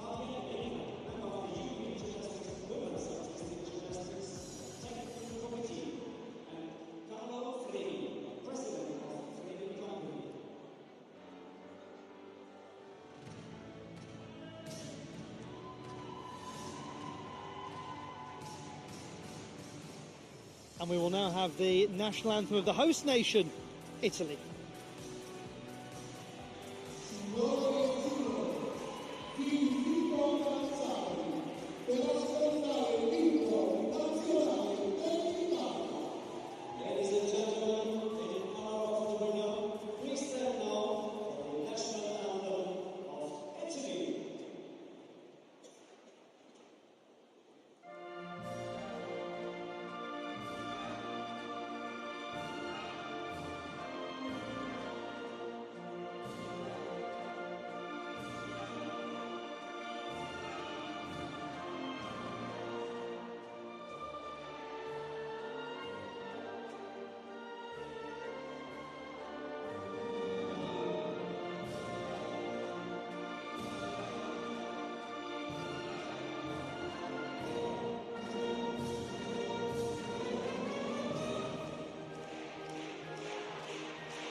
Written by Goffredo Mamelli and Michele Novaro in 1847, Il Canto degli Italiani, played in honour, once again, of Alice D'Amato.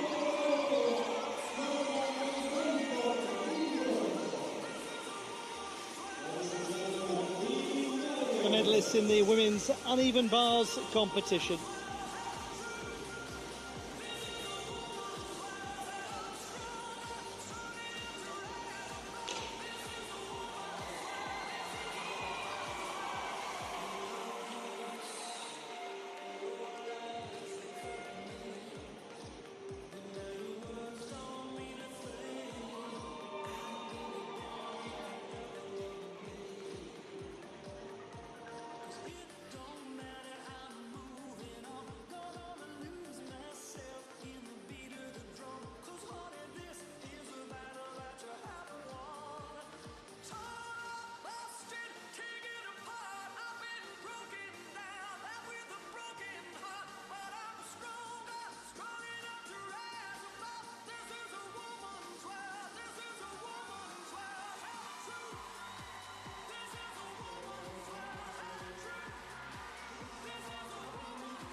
4 European Championship medals, 2 of them won on this apparatus. This is her 8th time at this stage, and she was the 3rd best in the preliminary rounds.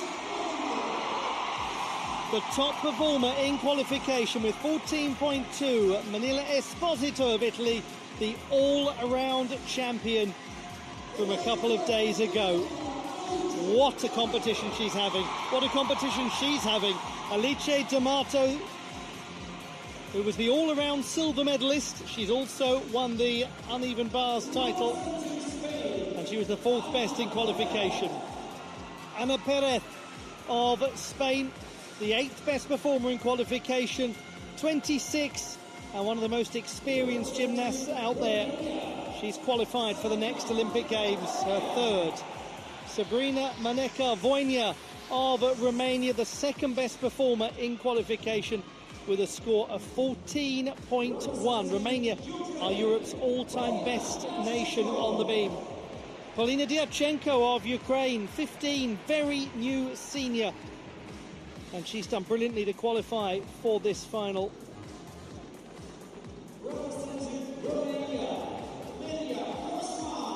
Lilia Kosman from Holt in Michigan in the United States of America, but a gymnast who represents Romania, the country of her family. A nation with, as mentioned earlier, an incredible heritage on the apparatus.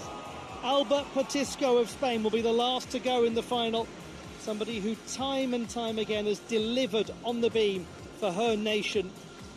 And she is a youth Olympic champion in mixed team competition. We look out over the Fiera in Rimini, a packed crowd in this long arena. It is genuinely a very long arena. It's quite narrow. It's stretched out from one end to t'other. It's an unusual space, and it's full of fans who are having a wonderful time. And I hope you're having a wonderful time too, wherever you're watching from, and whoever you're cheering on in this balance beam final. Olly Hogben here with Blythe Lawrence, as ever, alongside me.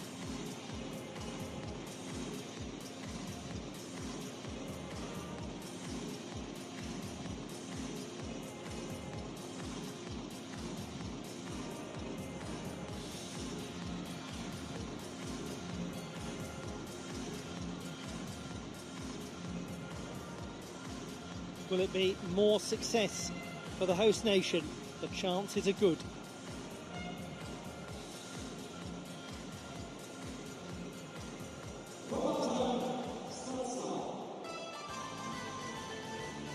The finalists in the balance beam competition at the European Championships. Manila Esposito of Italy, the all-around champion, will be the first, or the second gymnast to go, I should say. She was the first in qualification, and she looks to become the first Italian to win the European title on beam. Some great contenders there in this final, though. Real experience in the likes of Boyer, of Perez, of Patisco. You've also got some really new competitors coming through, like Diachenko. One just never really knows in a beam final. Trying to make sense of it all will be Blythe Lawrence. Good luck with that, as ever. Well, after the excitement of uneven bars, isn't it good that we can calm ourselves down with a nice, quiet beam final where nothing dramatic ever happens? Absolutely, especially in front of a quiet crowd who will be fairly audible when the Italians go successfully through their performances. And just a word on Manila Esposito. She had the highest execution in the qualification round, the only gymnast to get above 8.0 in the E-score. But we also have to talk about Sabrina Maneka-Voinea of Romania. She has an extraordinary difficulty, literally half a point above the rest of the field. And one of the reasons is because she does the single most difficult element that you can do on balance beam. And we'll get into that more later. And why not another medal for Alice D'Amato, who has been red hot throughout the championships. She's very good on beam as well. And we start with one of the most seasoned balance beam competitors in the world in Marine Boyer, a gymnast who was fourth at the Olympic Games in Rio, somebody who's won 2 medals on beam at the European Championship. She's been a Mediterranean Games champion. She's won a whole host of World Cup medals, 11 of them many on beam. If Boyer delivers a strong performance at the start, then the rest of the field is pressurised and she can sit back, relax and wait for it all to unfold.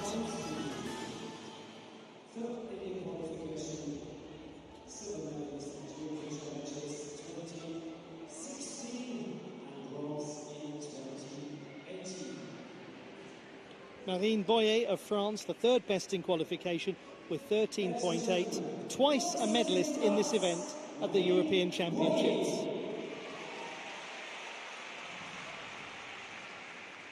And over the years, she has perpetually refined this routine, tweaked it here and there. In this exercise, we may be seeing 2 new combinations for 2024.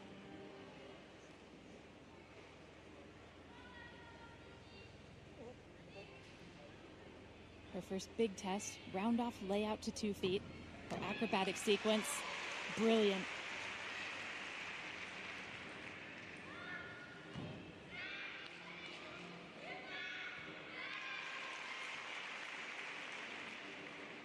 One thing she's masterful at is mixing acrobatic elements and dance sequences. She's also very good at absorbing her landings, really making sure that she bends her knees and that she's quite at one with the beam.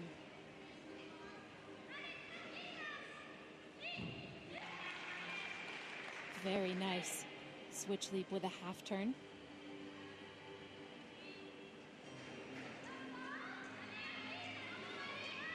This is one of those combinations. The side salmi combined with a split jump with a half turn done crosswise to the beam, increasing the difficulty.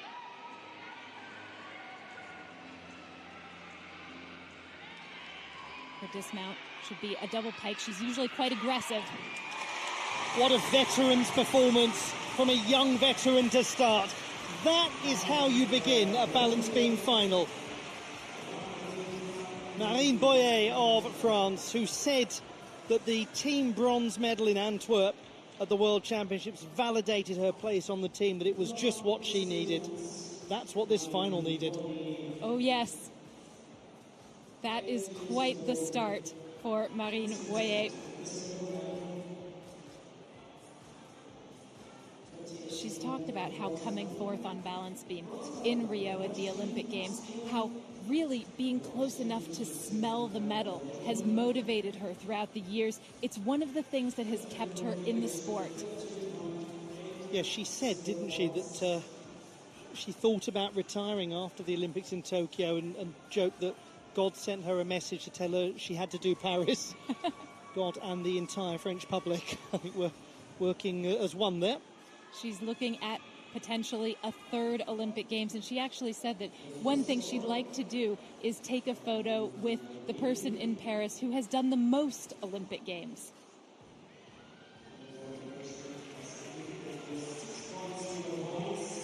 That's going to be some interesting hunting around the Olympic Village. Often somebody in equestrianism. Yes.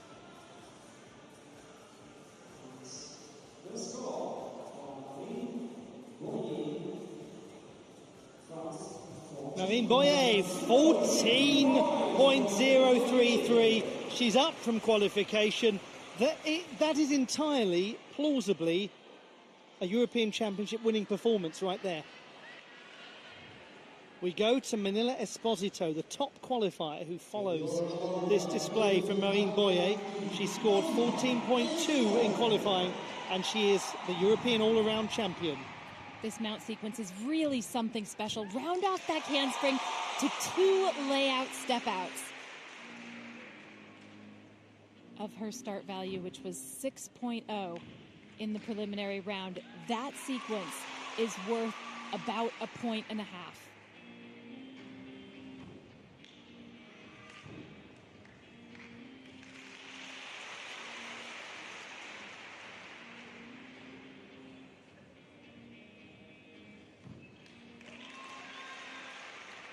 Her attention to detail on all apparatus is really stunning.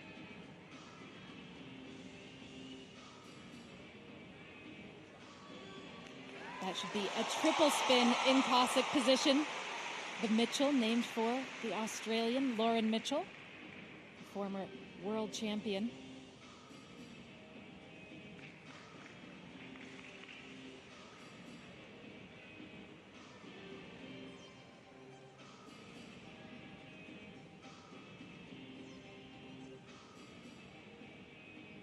The whole routine flows together so nicely.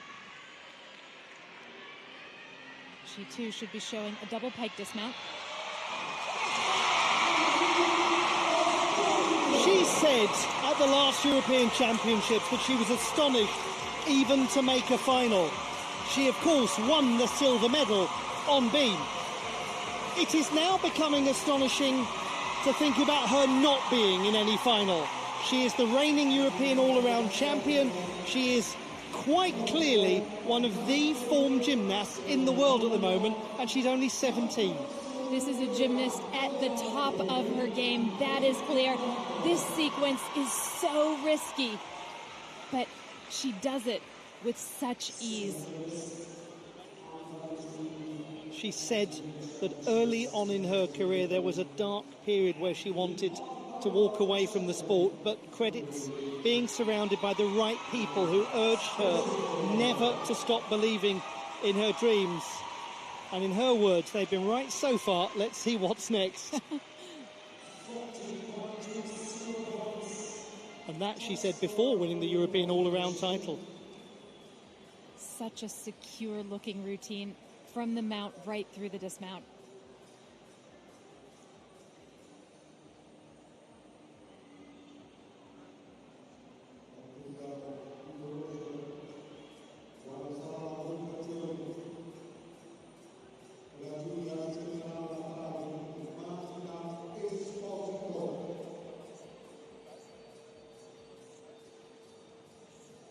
What about a couple of routines like that to start the beam final?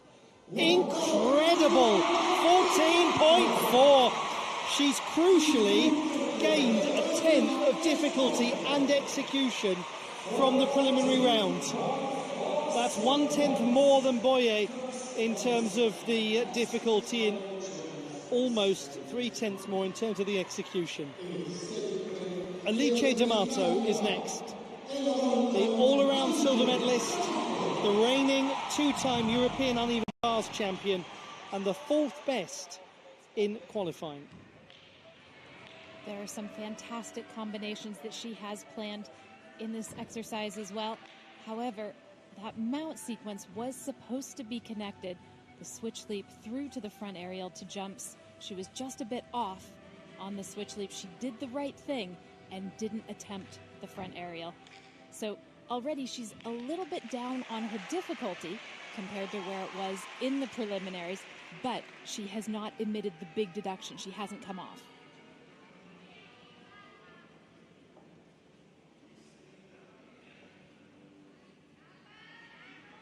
Her acrobatic combination. Back handspring layout, step out. The tiny little wobbles will be usually a 1/10 of a point each. If they're bigger wobbles, the gymnast might be looking at a 3/10 deduction, and for near falls, 5/10. And then there's a whole host of things like if you grab the beam or if you fall onto the beam in a support position, have to use the beam for it.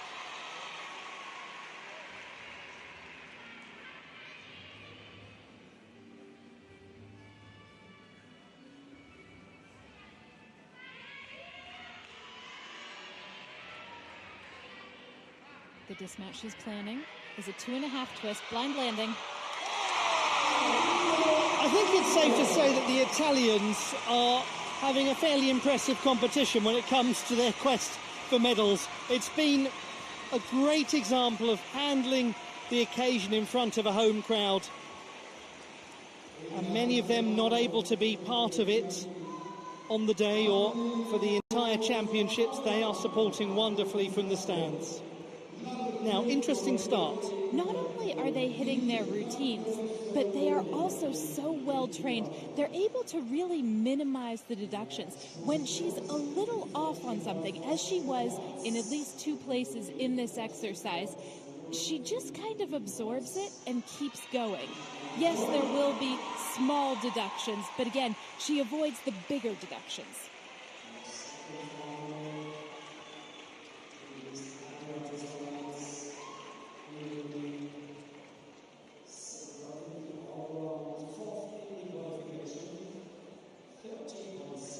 Very nice 2.5 twist. Her legs are crossed ever so slightly in the air. But that's about the only thing wrong.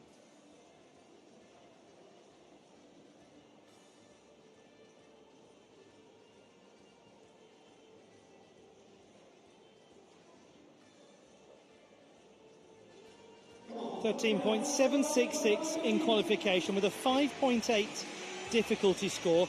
We've seen a 6.0 followed by a 6.1 for difficulty from Boye and Esposito. We have, I remind you, got a 6.5 to come. 13.266, and that is a drop of 0.4 in difficulty from qualification for the reasons that Blythe Lawrence was talking about earlier. So it is a drop of half a mark in total from qualification. Ana Perez of Spain. She is from Seville, the Andalusian capital in the far south of the country. 26, and a gymnast who qualified for the Olympic Games at the last World Championships. She said she never wanted to retire with the bitter taste that injury leaves you with. She has come back after a long absence. It was actually in January of 2021 she had a fall and it impacted both of her legs. She had to have 2 surgeries and really learn to walk again, from what she said. But yes, she was determined. And this is the apparatus where she qualified to the Olympic Games at the World Championships.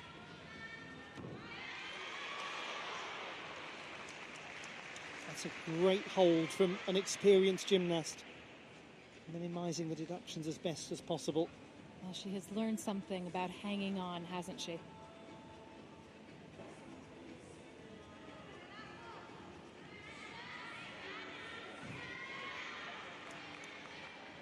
A nice side somme. That should get her 0.4 of a point in difficulty. The side aerial will get her half a point.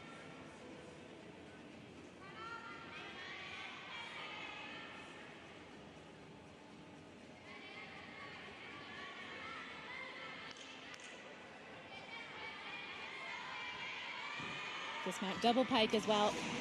This her second consecutive European Championships after Antalya last year was her first for 5 years. Great to see Ana Perez in this resurgence in her career. She's really become well known for her work on balance beam in this second chapter of her career. Early on, she was very, very good on uneven bars, and that's more what she was reputed for. But a career, it's a long thing. It can be a long thing. And it's been interesting to see her evolution as a gymnast. And as you rightly pointed out, Blythe, she qualified via the balance beam route at the World Championships, and that, if ever there is a nerve-wracking route with which to earn your place at the Olympiad, it's via the beam. And it shows the remarkable fortitude that she has. And what a leader for the young Spanish gymnasts coming through as well.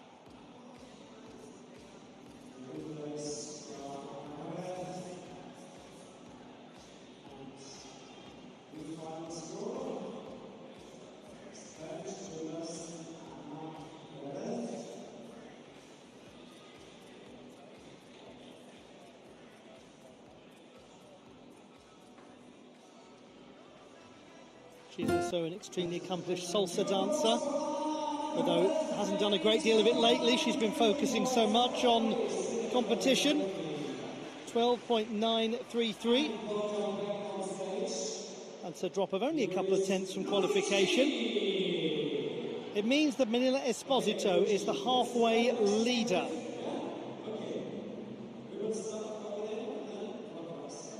Well, you mentioned, I think, so properly there, Blythe, about Ana Perez being this leader figure for the young Spanish gymnast. Haven't we seen already, just on this day of competition, so many athletes who have defied medical projection in terms of their career path, who've made extraordinary comebacks, some of them very, very young. We're not just talking about veterans like Becky Downing, we're talking about youngsters like Valentina Georgieva, who at just 17 has had to deal with extremely severe injury without the great perspective that a long career can perhaps give you. It's true.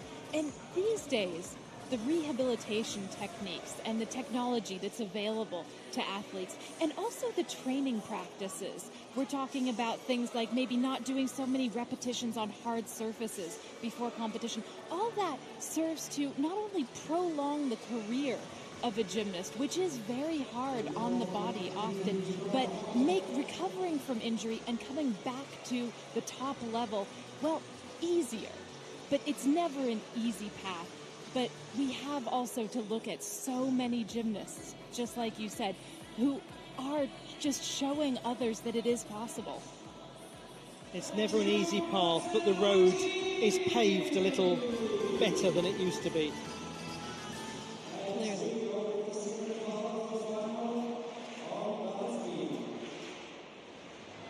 Sabrina Maneka-Voinea of Romania is just 16, and she was the second best in the preliminary round with 14.1. Europe's most successful ever nation on the beam, Romania, with 14 gold medals, 14 silvers and 15 bronze medals. Almost as many medals in total as the rest of the top five. Consistency and daring on display right there. Round off to a layout full twist. More than a point of her difficulty score is wrapped up in those two elements. It's quite extraordinary complexity, isn't it? It is, and she is one of the few to do more than one acrobatic series. We saw the back handspring to the standing, or not the standing, the back handspring to the back layout to 2 feet. Really coming right off the back of that round off full.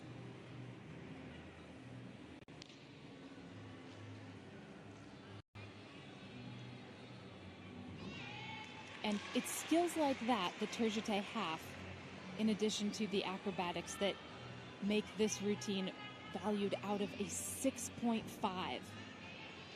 Think about that. Manila Esposito's routine valued out of a 6.0. So if she can just continue doing what she's doing, she is setting herself up for a really big score. Round off back handspring, double tuck. Goodness, the complexity. No wonder she reacts as she does. Sabrina Maneka-Voinea, the gymnast who won the bronze medal on the floor at the last European Championships. Comes from quite some gymnastics family, by the way. She does. Her mother, Camelia, was a European Championships medalist on floor back in 1987.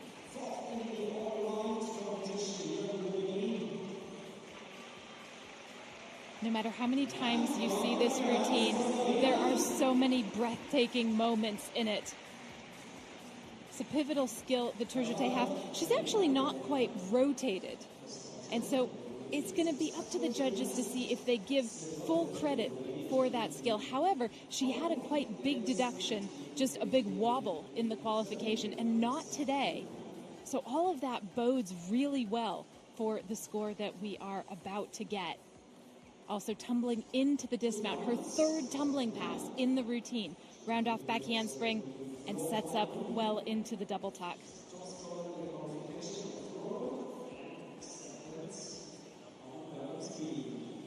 The joy of a mother and a coach. And the joy of the gymnast at the end of that routine, clear for all to see. This is going to be very interesting. 14.4 leads, that's Manila Esposito, a 6.1 difficulty score. She added a 10th from qualification. But as Blythe mentioned earlier, 6.5 in qualification was Sabrina Maneka-Voynia's difficulty evaluation from the judges. There's lots to calculate here.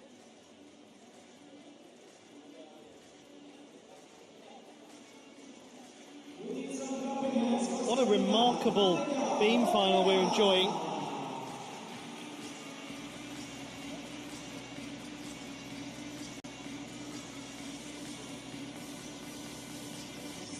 .166 with a 6.5 difficulty score. She's into the silver medal position with 3 to go. Esposito, Maneka-Voynia and Boye. To the youngest gymnast in the final, Polina Diachenko. The Ukrainian in her senior European Championship debut. She competed at the European Youth Olympic Festival last year in Maribor, Slovenia. She scored 13 in qualification. She's been competing on the World Cup circuit in preparation for these European Championships, and she's made a very good impression, both on balance beam and on uneven bars. 2 characteristic Ukrainian strengths.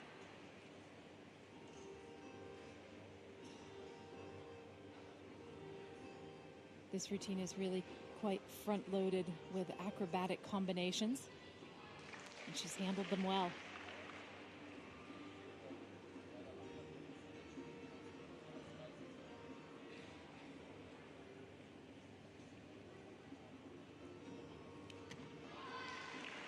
There's her side somi, just a slight bending as she lands. Again, that's the type of wobble that will only lose a gymnast a 10th of a point.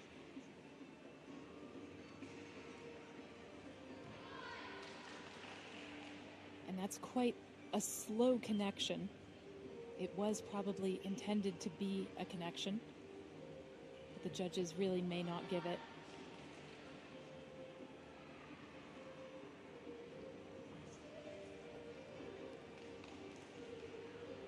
One of the requirements on balance beam is a connection of at least 2 dance elements, one of which has to contain a split of 180 degrees.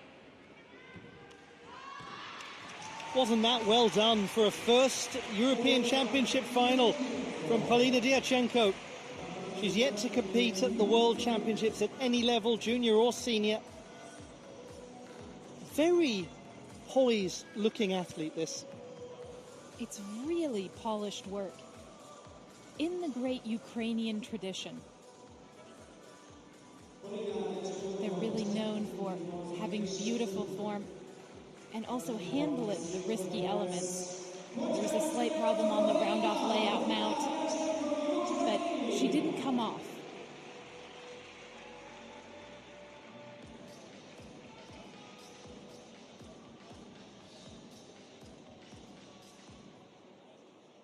It can't be easy to be there watching and waiting, seeing the sorts of performances that you've just seen, knowing that you're coming up next in your maiden bow at the European Championships.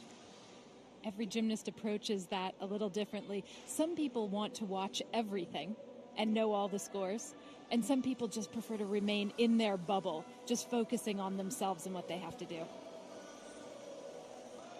She's done the job well. Difficulty-wise, this will not contend with the likes of the top performers, but that's okay. There's a lot of time to acquire more complexity. As you say, this is her first year as a senior and her first European Championships as a senior. It's a lot to ask for.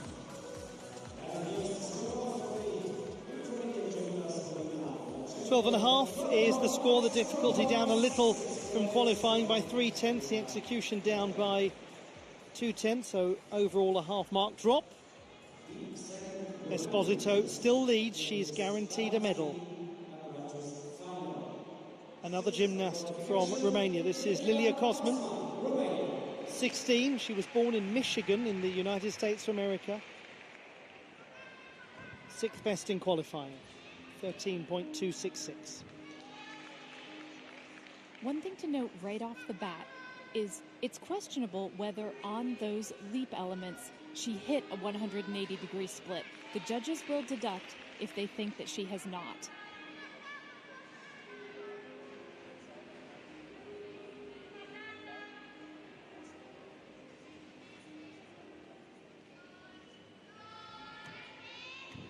The first side aerial to back layout we've seen. Very smooth combination.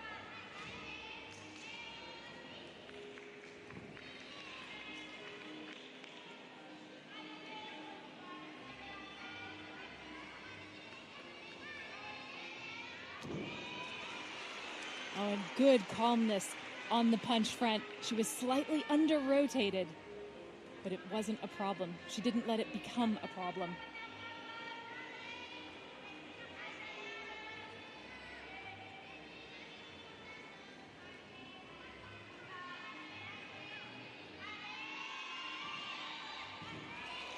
At her debut World Championships last year, she helped Romania return to the Olympic Games as a full women's team for the first time since London in 2012. That was a big task and a big performance, and she is another who is new to the senior circuit. Her parents emigrated from Romania to the United States in 2001. Her mother an engineer, her father a political analyst. If the judges find that there is insufficient split in elements where the split should be 180 degrees or more, they can deduct 0.1 to 0.3 on each element. And it's likely that she will incur some of those deductions. But overall, this was a very positive routine.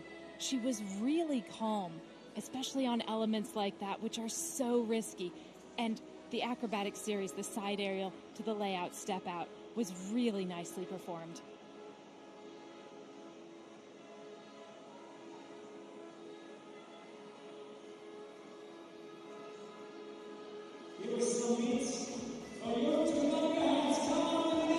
Slightly jarring landing on the 2.5 twist dismount as well. Just a shade under-rotated. And so a bit lock-legged with the right knee.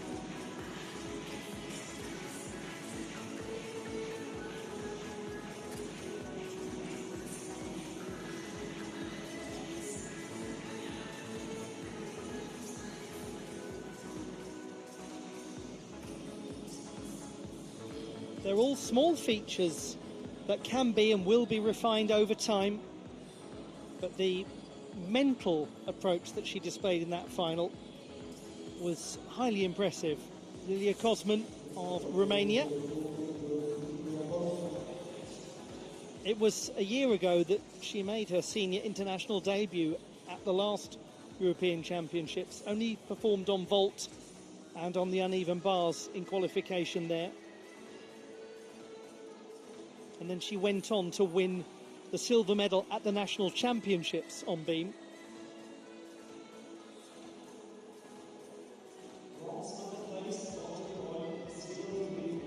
And as mentioned earlier, you really are engaging with the balance beam nation in European gymnastics. For many in world gymnastics, if you can get onto the podium in their domestic competitions, you've written yourself a quite special little part of gymnastics history. Extraordinary, isn't it? 43 medals at the European Championships on beam. 13.5 for Lilia Kosman. She's up from qualification. That's a job very well done for her. She's just shy of the podium. And we finish with Alba Petisco, a gymnast who has demonstrated security on this apparatus over the years for her team. The 21-year-old, remarkable to think she's still only 21. She is a veteran force of Spanish gymnastics. Risky mount, the round off layout step out. She actually missed this at the World Championships.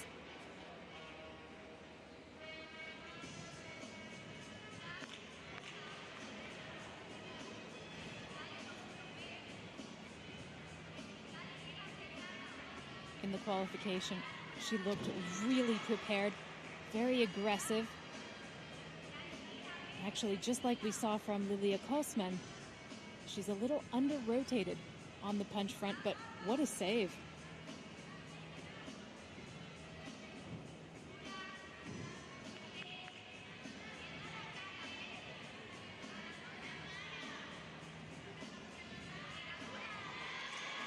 Oh, and that too as well. You actually see her left leg come forward because she was just a little off.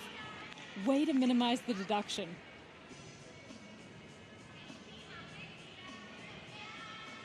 The split half done crosswise to the beam. Gets her extra difficulty. And just a small problem on the side aerial. Setting up for a double tuck. Double pike today.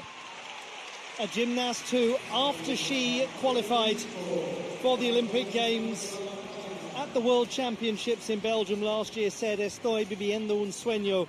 I am living a dream.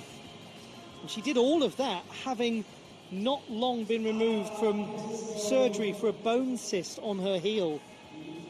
Remarkable. Tremendous tenacity in this exercise. Actually, on the mount, the leg comes forward rather than backwards into a typical lunge, just like on the acrobatic series. There were some close moments in this exercise, but she really disguised them. Good high double pike. And a very good landing, too. Excellent pike position in the air. And the sort of hop that the judges only take 1/10 for.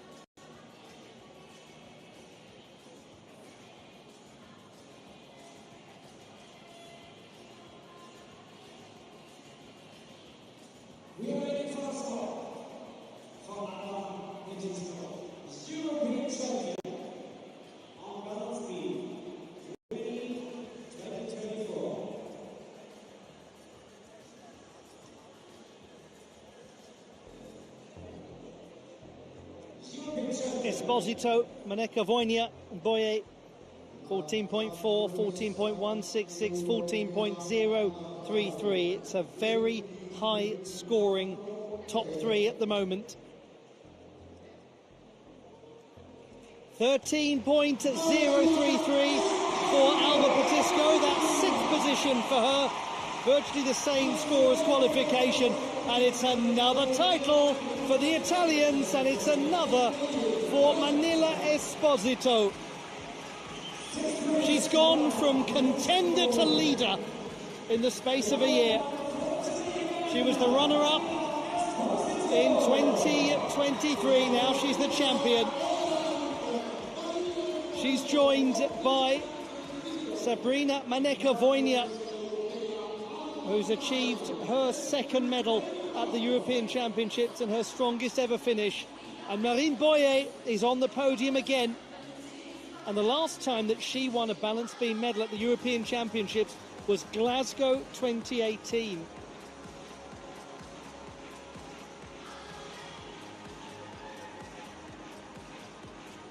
Eight years separating Marine Boye's silver medal in Bern and this one in Rimini.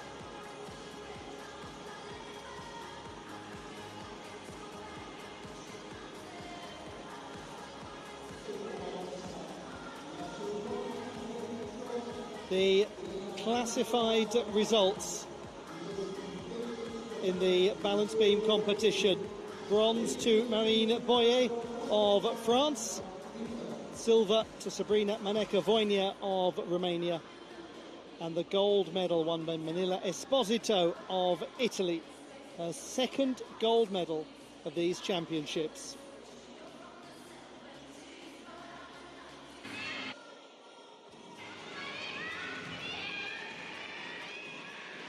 We look back at how the medals were won. This is Marine Boyer, the bronze medalist. The third time that she's won a balance beam medal at the European Championships. 2016, 2018 and now 2024.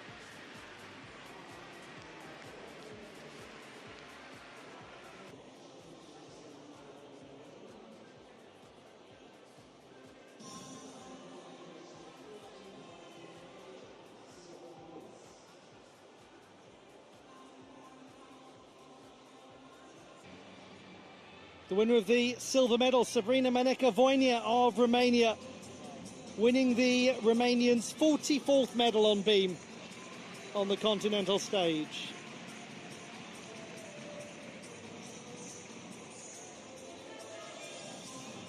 Her first one, but not her first European Championship honours. She took bronze on floor last year.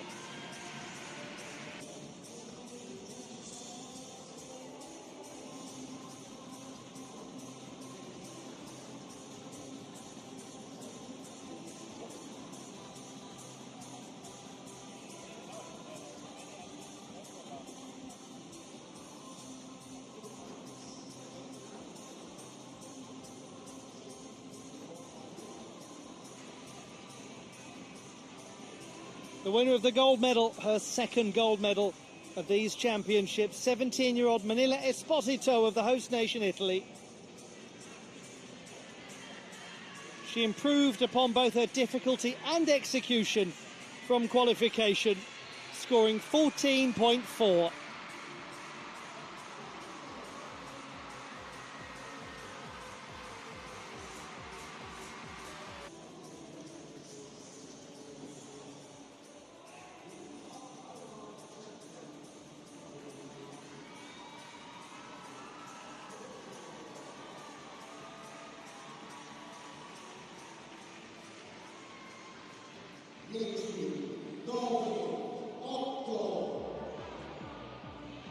We'll proceed straight to the victory ceremony.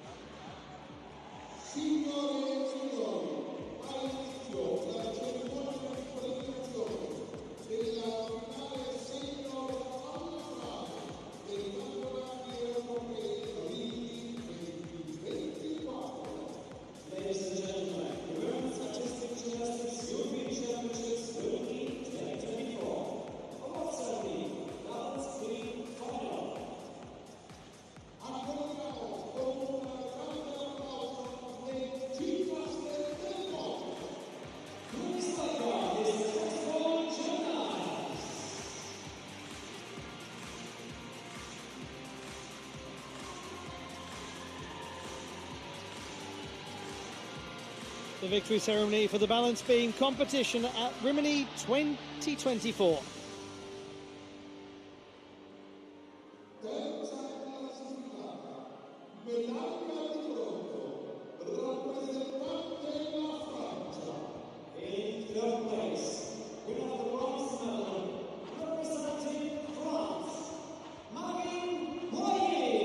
France's Marine Boyer, the winner of the bronze medal.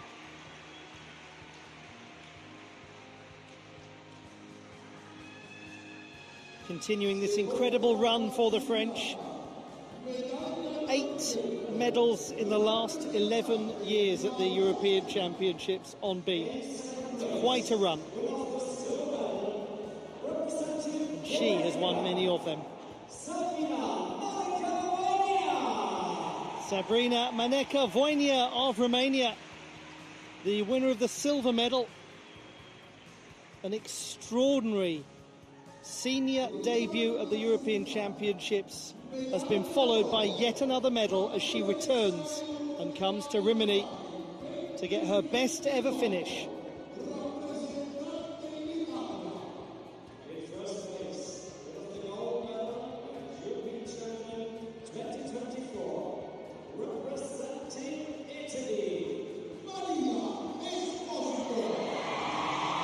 Manila Esposito, the talk of the town, the gymnast no one can beat, the all-around champion. And after winning silver at the last competition in 2023, she is the gold medalist in front of her home fans.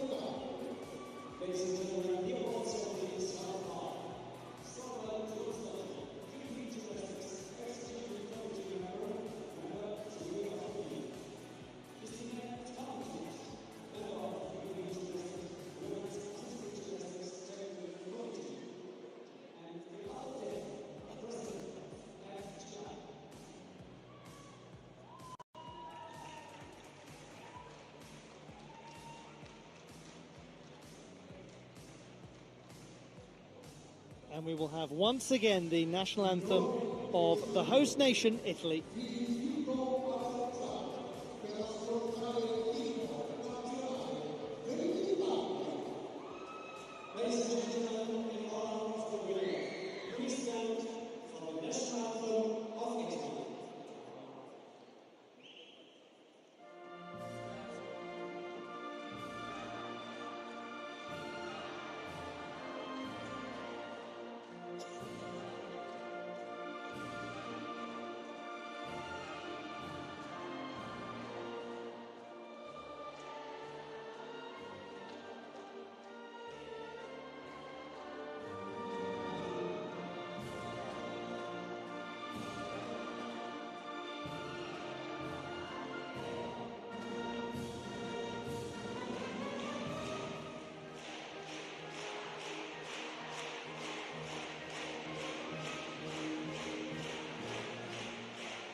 I'll tell you what, there's quite an atmosphere in this place.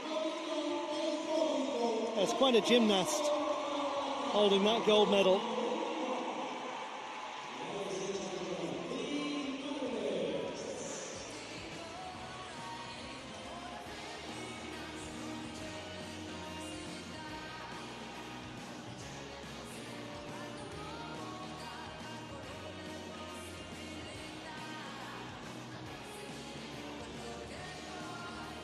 Luigi quite rightly suggesting a photograph might be a good idea.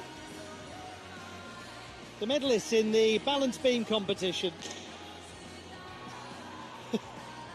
all of whom are never startled when they're on the apparatus, but you set that off and they all jump. Mind you, I always jump at things like that as well.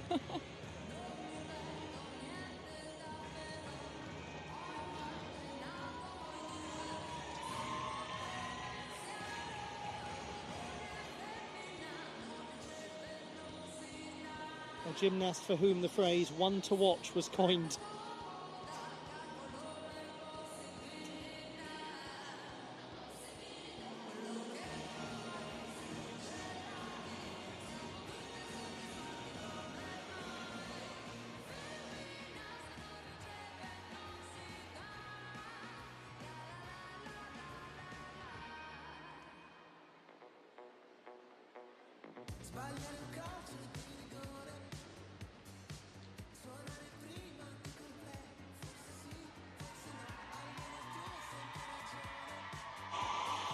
We have just one more final to bring you. The floor competition in just a moment or two will be our last medal event today.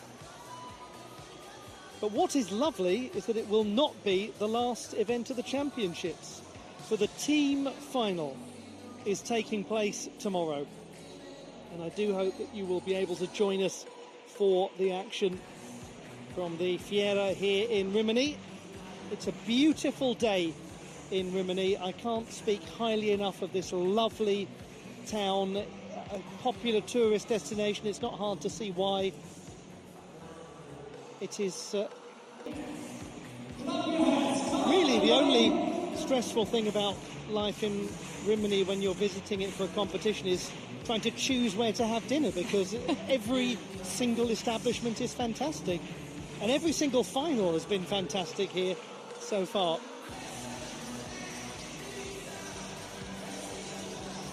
But do visit this part of the world if you get the chance. And if you're here, visit San Marino, which is only half an hour or so away from Rimini. I had the opportunity to go there shortly after the men's competition, along with what felt like the rest of the entire European Championships delegation, because everyone had the same idea, and tiny San Marino was invaded by all of European gymnastics and all of the national broadcasters.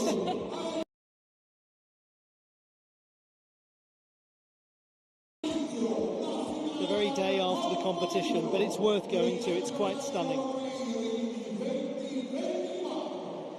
The women's floor final is the last order of business today. This should be a great one. Let's have a look at the contenders.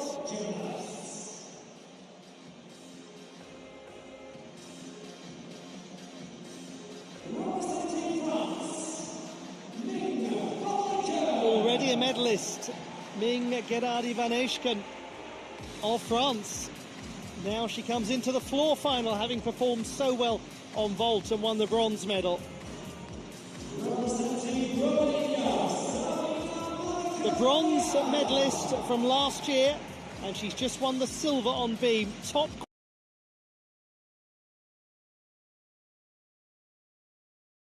qualifier, Sabrina Maneka-Voinea of Romania. 13.7, the best number we saw in qualification. Abby Martin of the United Kingdom of Great Britain and Northern Ireland, the sixth best in qualification with a score of 13.233. Great Britain has had an athlete on the podium in the last three European floor finals. It's her again, Manila Esposito, the second best performer in qualification, just 1/10 shy of Sabrina Maneka-Voinea. Could she possibly win 3 gold medals? Morgane Ossisek-Remer of France, the fourth best in qualification with a score of 13.4. A gymnast known for high-quality tumbling work on floor and absolutely a contender. Alba Petisco of Spain, the seventh best in qualification, 13.166.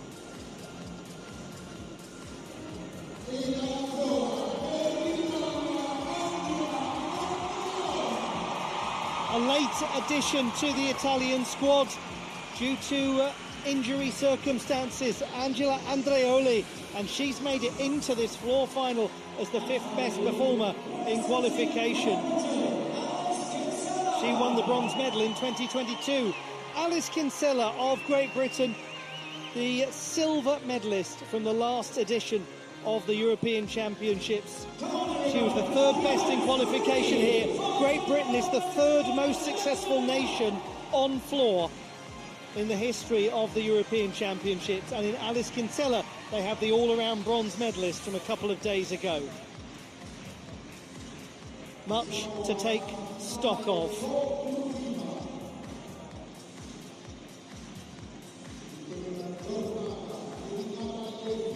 The stage is set, the floor is theirs at the Fiera in Rimini. The finalists at the European Championships in the women's floor competition. The top performer in qualification is the gymnast who will go second in this final, Romania's Sabrina Maneka-Voinea. She was the bronze medalist in 2023.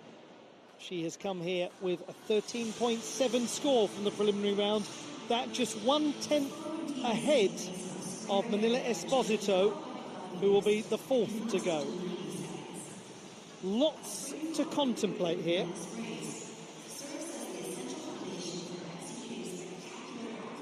There is the top qualifier, Sabrina Maneka-Voinea. She has a new floor routine for the Olympic year. And what an exciting addition to this floor final is Ming Gerardi van Eijken. And we shouldn't count out Abigail Martin of Great Britain. She's somebody who has shown that she has incredible difficulty and a real potential on this apparatus.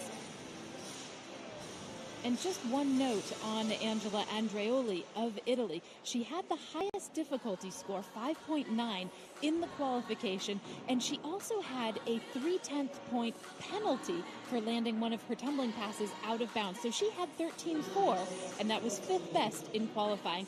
But if she had those 0.3 of a point back, she would have 13.7, and that is the score posted by Monika Voynia.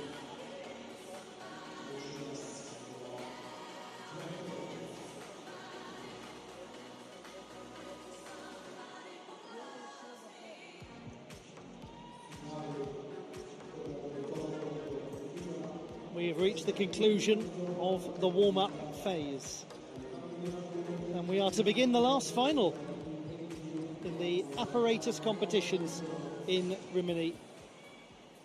Throwing back her head and staring at the roof, or the ceiling I should say, Ming Gerardi van Eijken. A long way to look up. It's a pretty high building, and she set a pretty high standard. And she's got some pretty high tumbling.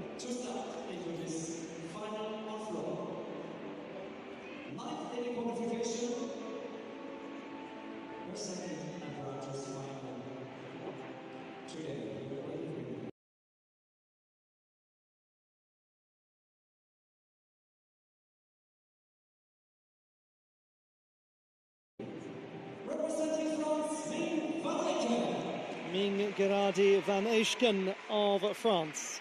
9th best in qualification with 13.033.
One of the things that any good team needs is the next generation coming through to keep them at the top of the game, to pressurise them, to hold on to their spots in the national squad. And in Ming Gerardi van Eijken, you've got the next generation knocking quite loudly at the door. Yes, you do. This is not just a new routine for her choreographically for 2024, but the first tumbling pass, the Chusovitna, the full twisting double layout, that is brand new for her as well. She handled it really well. And she's a breath of fresh air to watch, isn't she? Yes, this was a little lacking control in places. She very nearly overbalanced in the corner there, but she's such an exciting addition to their squad. Yes, and she slots right in a couple of places where the French may be looking to add. She is quite a powerful gymnast, and she gives them potentially another big score on vault and on floor exercise. It's a very strong team that she is coming into as well. And what a nice fight, just not to have the error. That would be 1/10 for stepping out of bounds with one foot. Whatever the outcome in this final, she departs a senior European Championship medalist. Great accomplishment for the 16-year-old who was born in Hong Kong but has lived in France since early childhood. Her mother also comes from a gymnastics background. Sorry, Blythe, you were about to say something. Her first name, Ming, actually is a kind of homage to her family's time in Hong Kong. Her parents were working there when she was born. 12.7. She's down a few tenths from qualifying. Sabrina Maneka-Voynia, the top qualifier, with a score of 13.7. What a time of things she's had at the European Championships. Bronze last year on floor. She's just won the silver here on beam. Will it be more to follow? This is a big routine.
Occasionally in gymnastics there are tumbling passes that make you kick over the coffee table in shock. This routine has got one of them. Yes, it's got it one does. that made the entire press area around us and broadcast area, everyone just jumped back in their seats, and I suspect you did watching at home. Olly Hogben certainly nearly jumped right out of his seat when he saw this. Let's start with the opening tumbling pass, shall we? The double twisting, double tuck, and what precision. She actually takes up quite a lot of the diagonal on her run, and you see the nervous moments for her mother and her coach as well. But it was the second pass, the double layout through to the punch front. Here it is, double layout. You have to land it just so in order to use the springs in the floor to provide you with the counter rotation to rotate in the other direction, really. And did she handle that well? It does not seem possible according to physics when you watch it. It's a tumbling pass that was quite fashionable, well, several years ago now, really 15, 20 years ago, during the 90s and the early 2000s, we saw it a lot. And she's bringing it back. We've seen it at these championships, haven't we? Here and there, some skills from the archive. We saw it in the junior competition the other day, particularly on the uneven bars. It's lovely when you get these almost nostalgic moments of gymnastics skills. This should be a promising number. It should be very high. It is. It's 13.7. And it's exactly the same as qualification. She's done her job. And that is with a 0.1 penalty. She gained a tenth of difficulty and then lost the overall gain due to penalty points. To Abby Martin of Great Britain. Huge congratulations to her. A matter of a couple of weeks after her 16th birthday, making this final. 13.233 in the preliminary round.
She came into the British team on very short notice, Abby Martin, for the injured Ondina Champong, who we wish nothing but the very best to.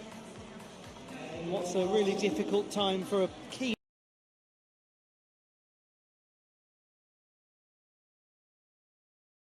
member of the British squad. And Abby Martin has proven that she can drop into a really high-pressure situation and keep her nerve. That's great work. And she's done so with quite upgraded tumbling for this year. This is a new pass, the opening pass, the double twisting, double tuck. Actually, her first 3 passes are all things that she is performing for the first time in 2024. And beyond that, it's such an energetic, pleasant routine to watch, isn't it? Absolutely. It's vivacious.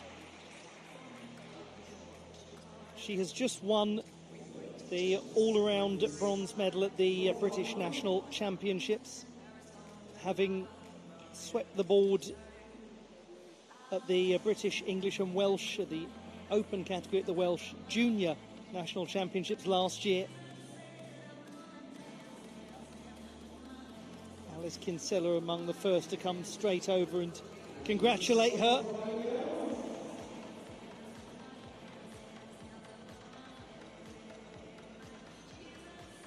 .13.2, virtually the same as qualification for Abby Martin of Great Britain. Really well done to her. She only made her full senior international debut at the World Cup in Germany at the start of the year. To the unstoppable one, Manila Esposito, the all-around champion, the beam champion. Can she possibly find a way to win the floor title? She added 2/10 to her score on beam from qualification to the final. If she does that here, she will go above the top qualifier, Sabrina Maneka-Voynia.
You never know what's just under the surface. You never know what you might find next. Beneath the ground, in this land of archaeology, of antiquity, of priceless finds, something that initially seems to be a good find turns out to be a once-in-a-generation treasure.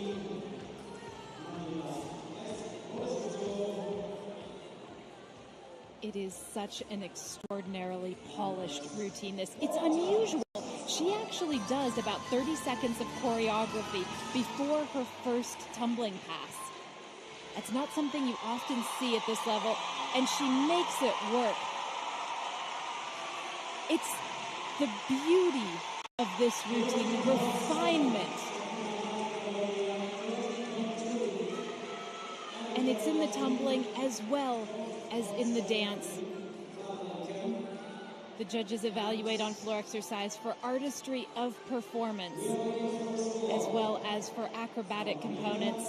And it's that artistry of performance that sets her apart. What she does with her hands, which is so expressive, the toe point, the way that she finishes her turns, her fluidity. Well, you could go on and on, couldn't you? I think we're going to have time to over the next however many years. The main thing she does with her hands at the moment is collect gold medals.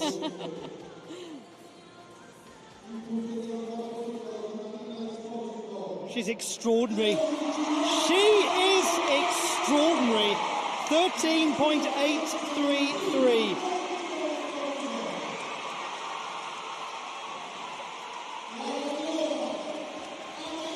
It is becoming her championships. If you want to see what it looks like when dreams come true, you just have to look at Manila Esposito.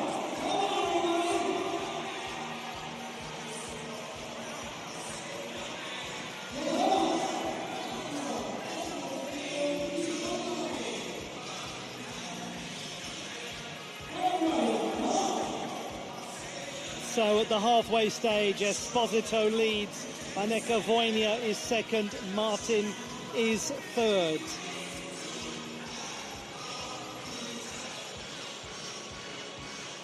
I'm actually going to take a break from the commentary position and just record a voice note that says Manila Esposito leads, because it seems to be the essential phrase at the moment.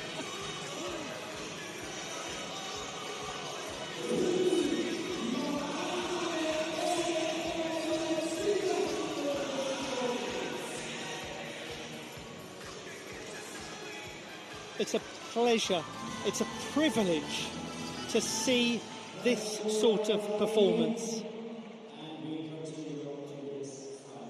Let's carry on with this engrossing day of apparatus finals. Morgane Ossisek-Reimer of France, the fourth best performer in qualification with a score of 13.4. That would put her into the bronze medal position with 3 to go if she could do it now.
What a great floor exercise that is.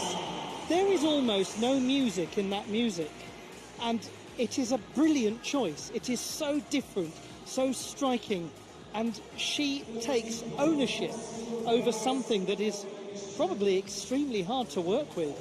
Oh yes, it's very avant-garde, and we've been talking about floor exercise and art. Well, this exercise would clearly go into a contemporary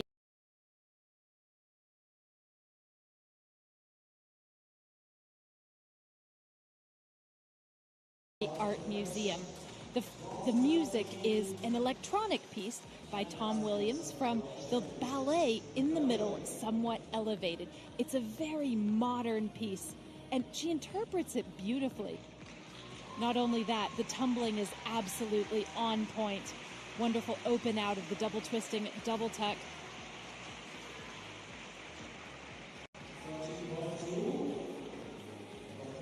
Very, very good landing. And it was evident throughout the routine. She's also got a double layout, a front layout through to a double tuck and a double pike. So 4 tumbling passes with double saltos. Impressive, the difficulty, and she handles it so well.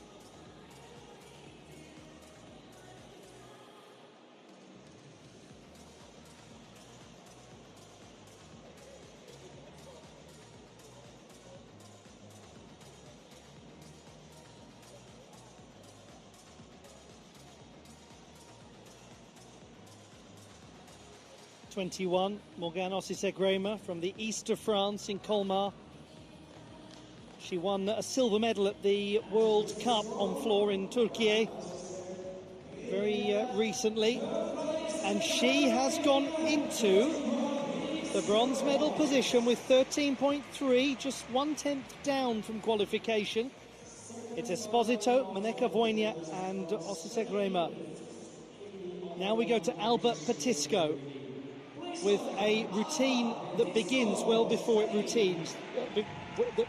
A routine that begins well before it begins is what I was trying to say. I'll just be quiet and let her do the rest.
Albert Petisco of Spain.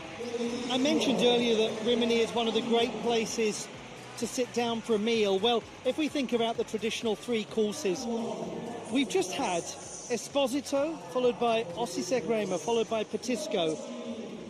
Not one of those routines had anything in common artistically with the other. All of them so different, all of them such a joy to watch. There was such variety. Isn't that wonderful? Isn't that the beauty of gymnastics? Some gymnasts in their routines portray a character. Albert Petisco portrays an attitude. And I do absolutely love the way that she sets us up for that performance from the start. It's such good fun, and it carries on throughout the routine. Some very complex tumbling in there as well. We've already seen the half in, half out, or full twisting double tuck mount. She also did an Arabian double front. She did a whip back to a double tuck and the double pike. And she has one of the very best triple Cossack turns of the whole competition. Just razor sharp. She's done such a nice job over the past 2 years of making this routine her own, really embodying the music. Her score is 13.233, which is really close to the podium. The only thing separating her from third place is the difficulty being 2/10 lower than Olly Segrema. The penultimate gymnast is Angela Andreoli. The fifth best performer in qualification and the bronze medalist in 2022 at the European Championships in Munich.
Only last week, Angela Andreoli came in for the injured Georgia Vila.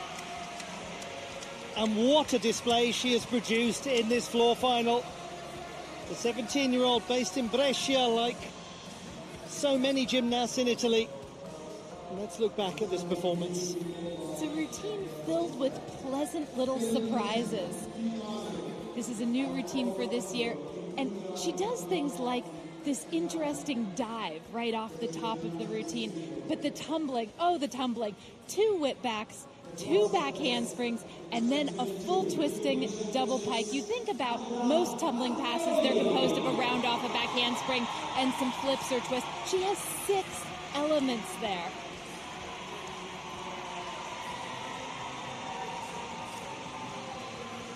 There is her Memel turn, done immediately into an illusion.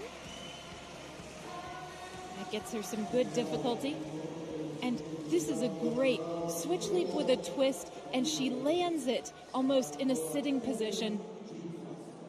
Just really unusual choices. And it sets the routine apart.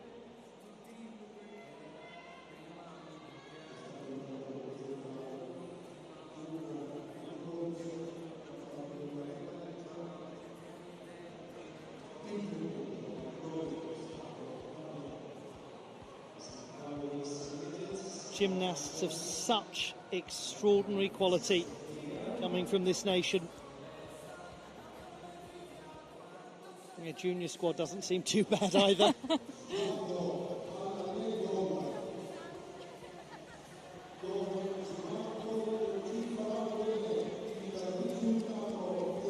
Well, it's been a fruitful competition for the Italians, and they're going to be leading with 1 to go, whatever this score is.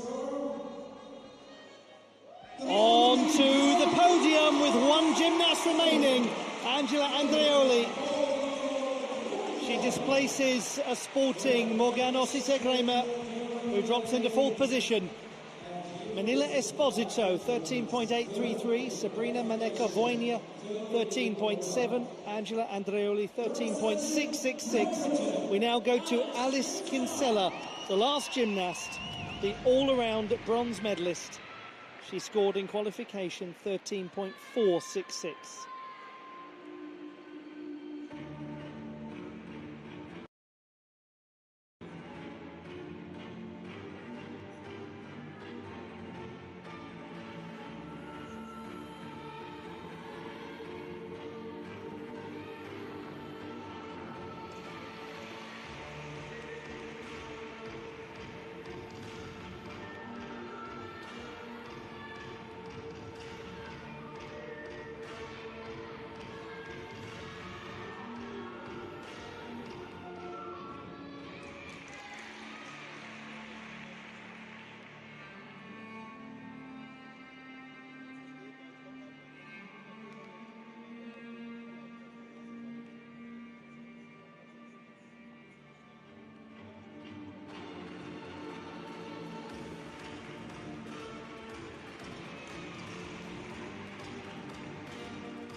in a British squad that has had so many injuries. Alice Kinsella remains, as ever, an absolute bright ray of Rimini springtime sunshine. She is thrilled, evidently, about that work. But Blythe, she's come to this competition, won the all-around bronze medal in what has been a much-changed British lineup. She has led completely by example. And she deserves, doesn't she, a moment that is her individually in the spotlight when she is such a team performer, week in, week out. She has worked so hard, and just as you say, Olly, she has been so consistent. How lovely to see her just come out and hit her new floor exercise. It is sophisticated, it is elegant, it is so many things that you love about gymnastics.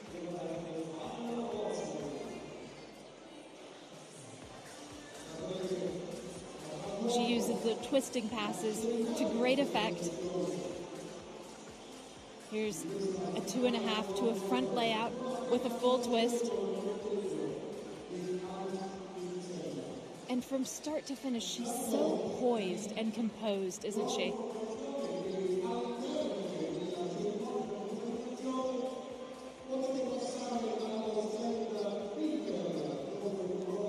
Composed is exactly it. She's a gymnast you trust. She's a gymnast her team trusts. That's evident in how they speak of her.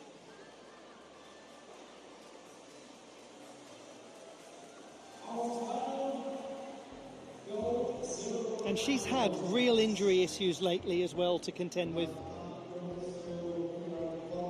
The last score is to come in. Esposito, Maneka Voinia and Andrioli is the current podium, the provisional podium. Will it be set in concrete? Very close for Kinsella. 13.633, just by a matter of hundreds. She misses out to Angela Andrioli, who wins the bronze. Sabrina Maneka Voinia wins silver. And Manila Esposito has won her third gold medal of these European Championships. It's been, quite simply, the thriller from Manila.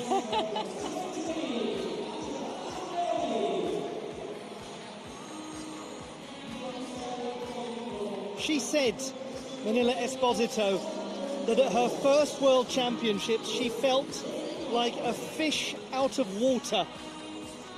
Well, by the seaside in Rimini, she has absolutely mastered every single stroke you can imagine.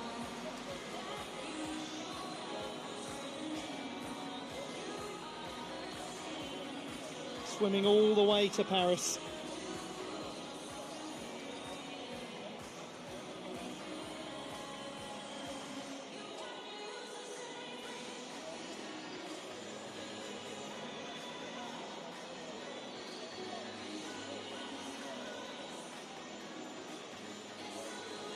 The classified results in the floor competition: bronze to Angela Andrioli of Italy, the silver medal won by Sabrina Maneka Voinia of Romania, and it is gold number 3 at the European Championships for Italy's Manila Esposito. She could win another one. There's still the team final to go, and Italy are the favourites.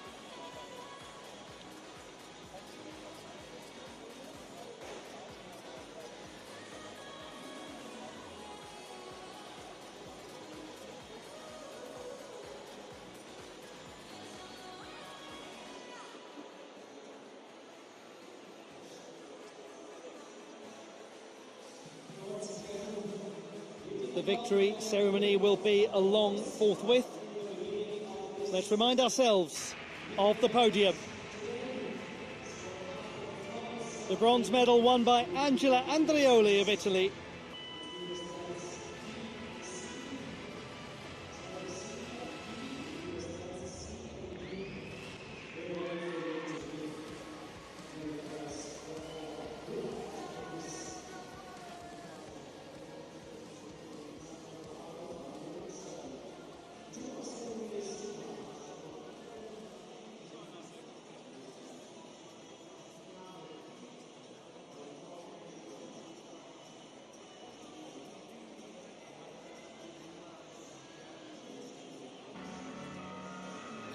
Securing the silver medal, Romania's Sabrina Maneka-Voinea.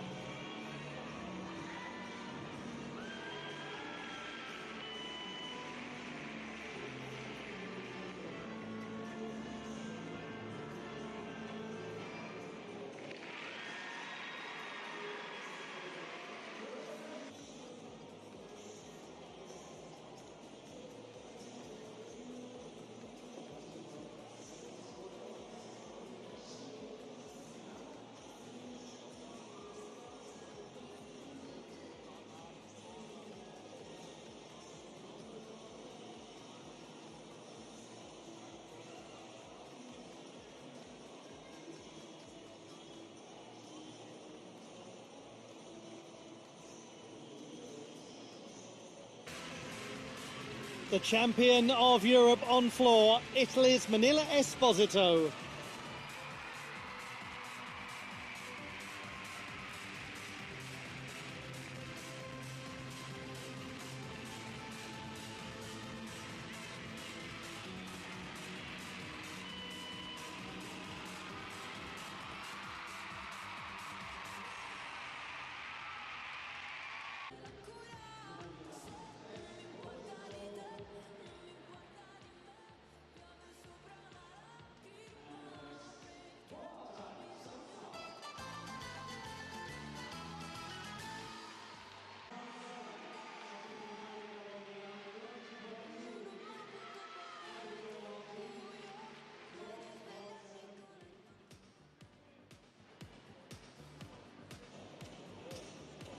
The victory ceremony is coming right up to conclude our coverage.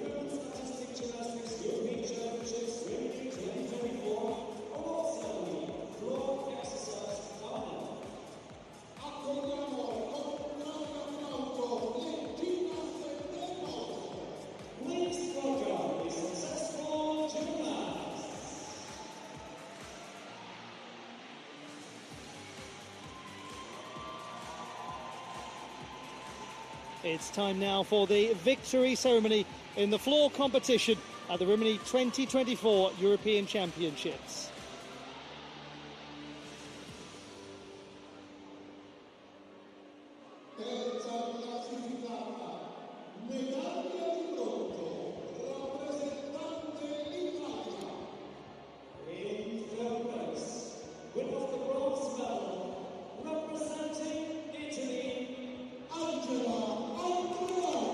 The winner of the bronze medal, the Italian Angela Andreoli, for the second time.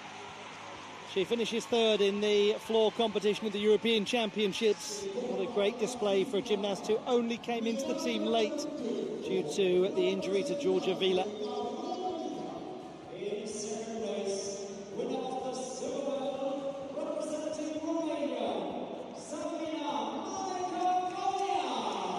Sabrina Maneka-Voinea of Romania wins her second silver medal of the day.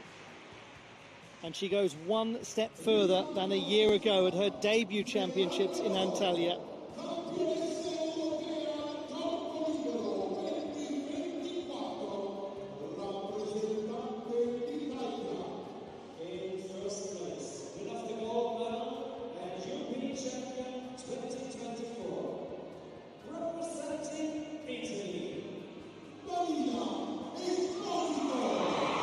The Italians are jubilant,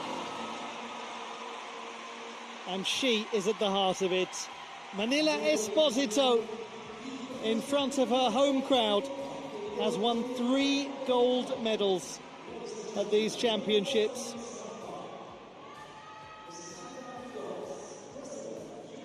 Two of them won today on beam and on floor to add to the all-around title. She has been a sensation.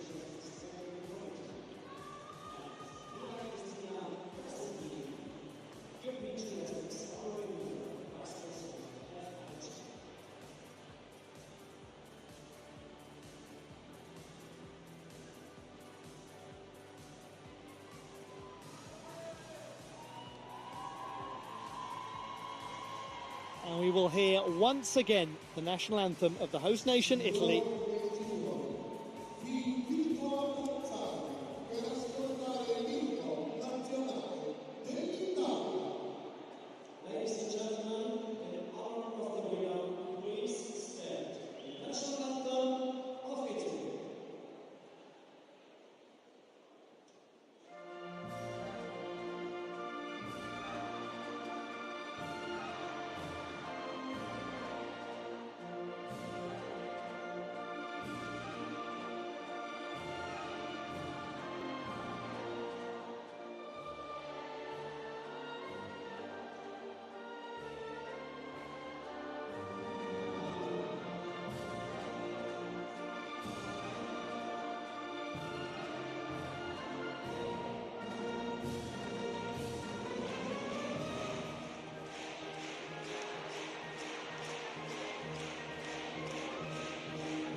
Another gold, 3 of them at the European Championships.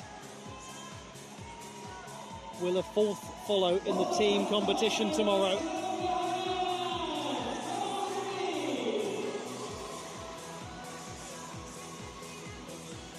And if you're going to suddenly announce yourself in this way, well, why not do it just before the Olympics? The medalists in the women's floor competition.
We finish our coverage with the Shooting Star Award. And it is to be presented to an absolute veteran of the sport, a graduate of sports science from the University of Porto, a gymnast who competed at her 8th European Championships today and came very close to a place on the podium.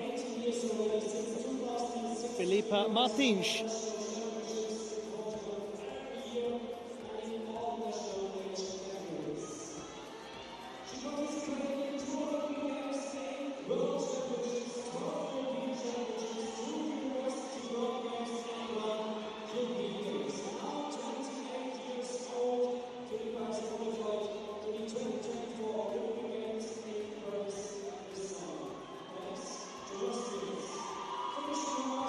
Competed in Rio and Tokyo at her 8th World Championships, Filipa Martins qualified for Paris.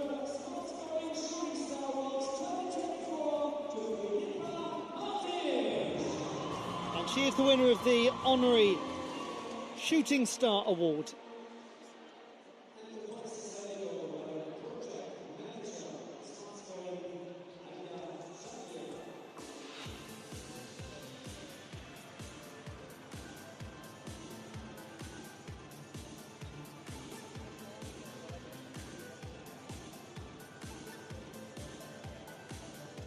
A wonderful reminder of the power of the veterans in this sport and the vital role that they serve in inspiring the next generation while still remaining at the heart of their own generation. A real gymnast for the ages, Filipe Martins, the first Portuguese gymnast to make a European Championship apparatus final.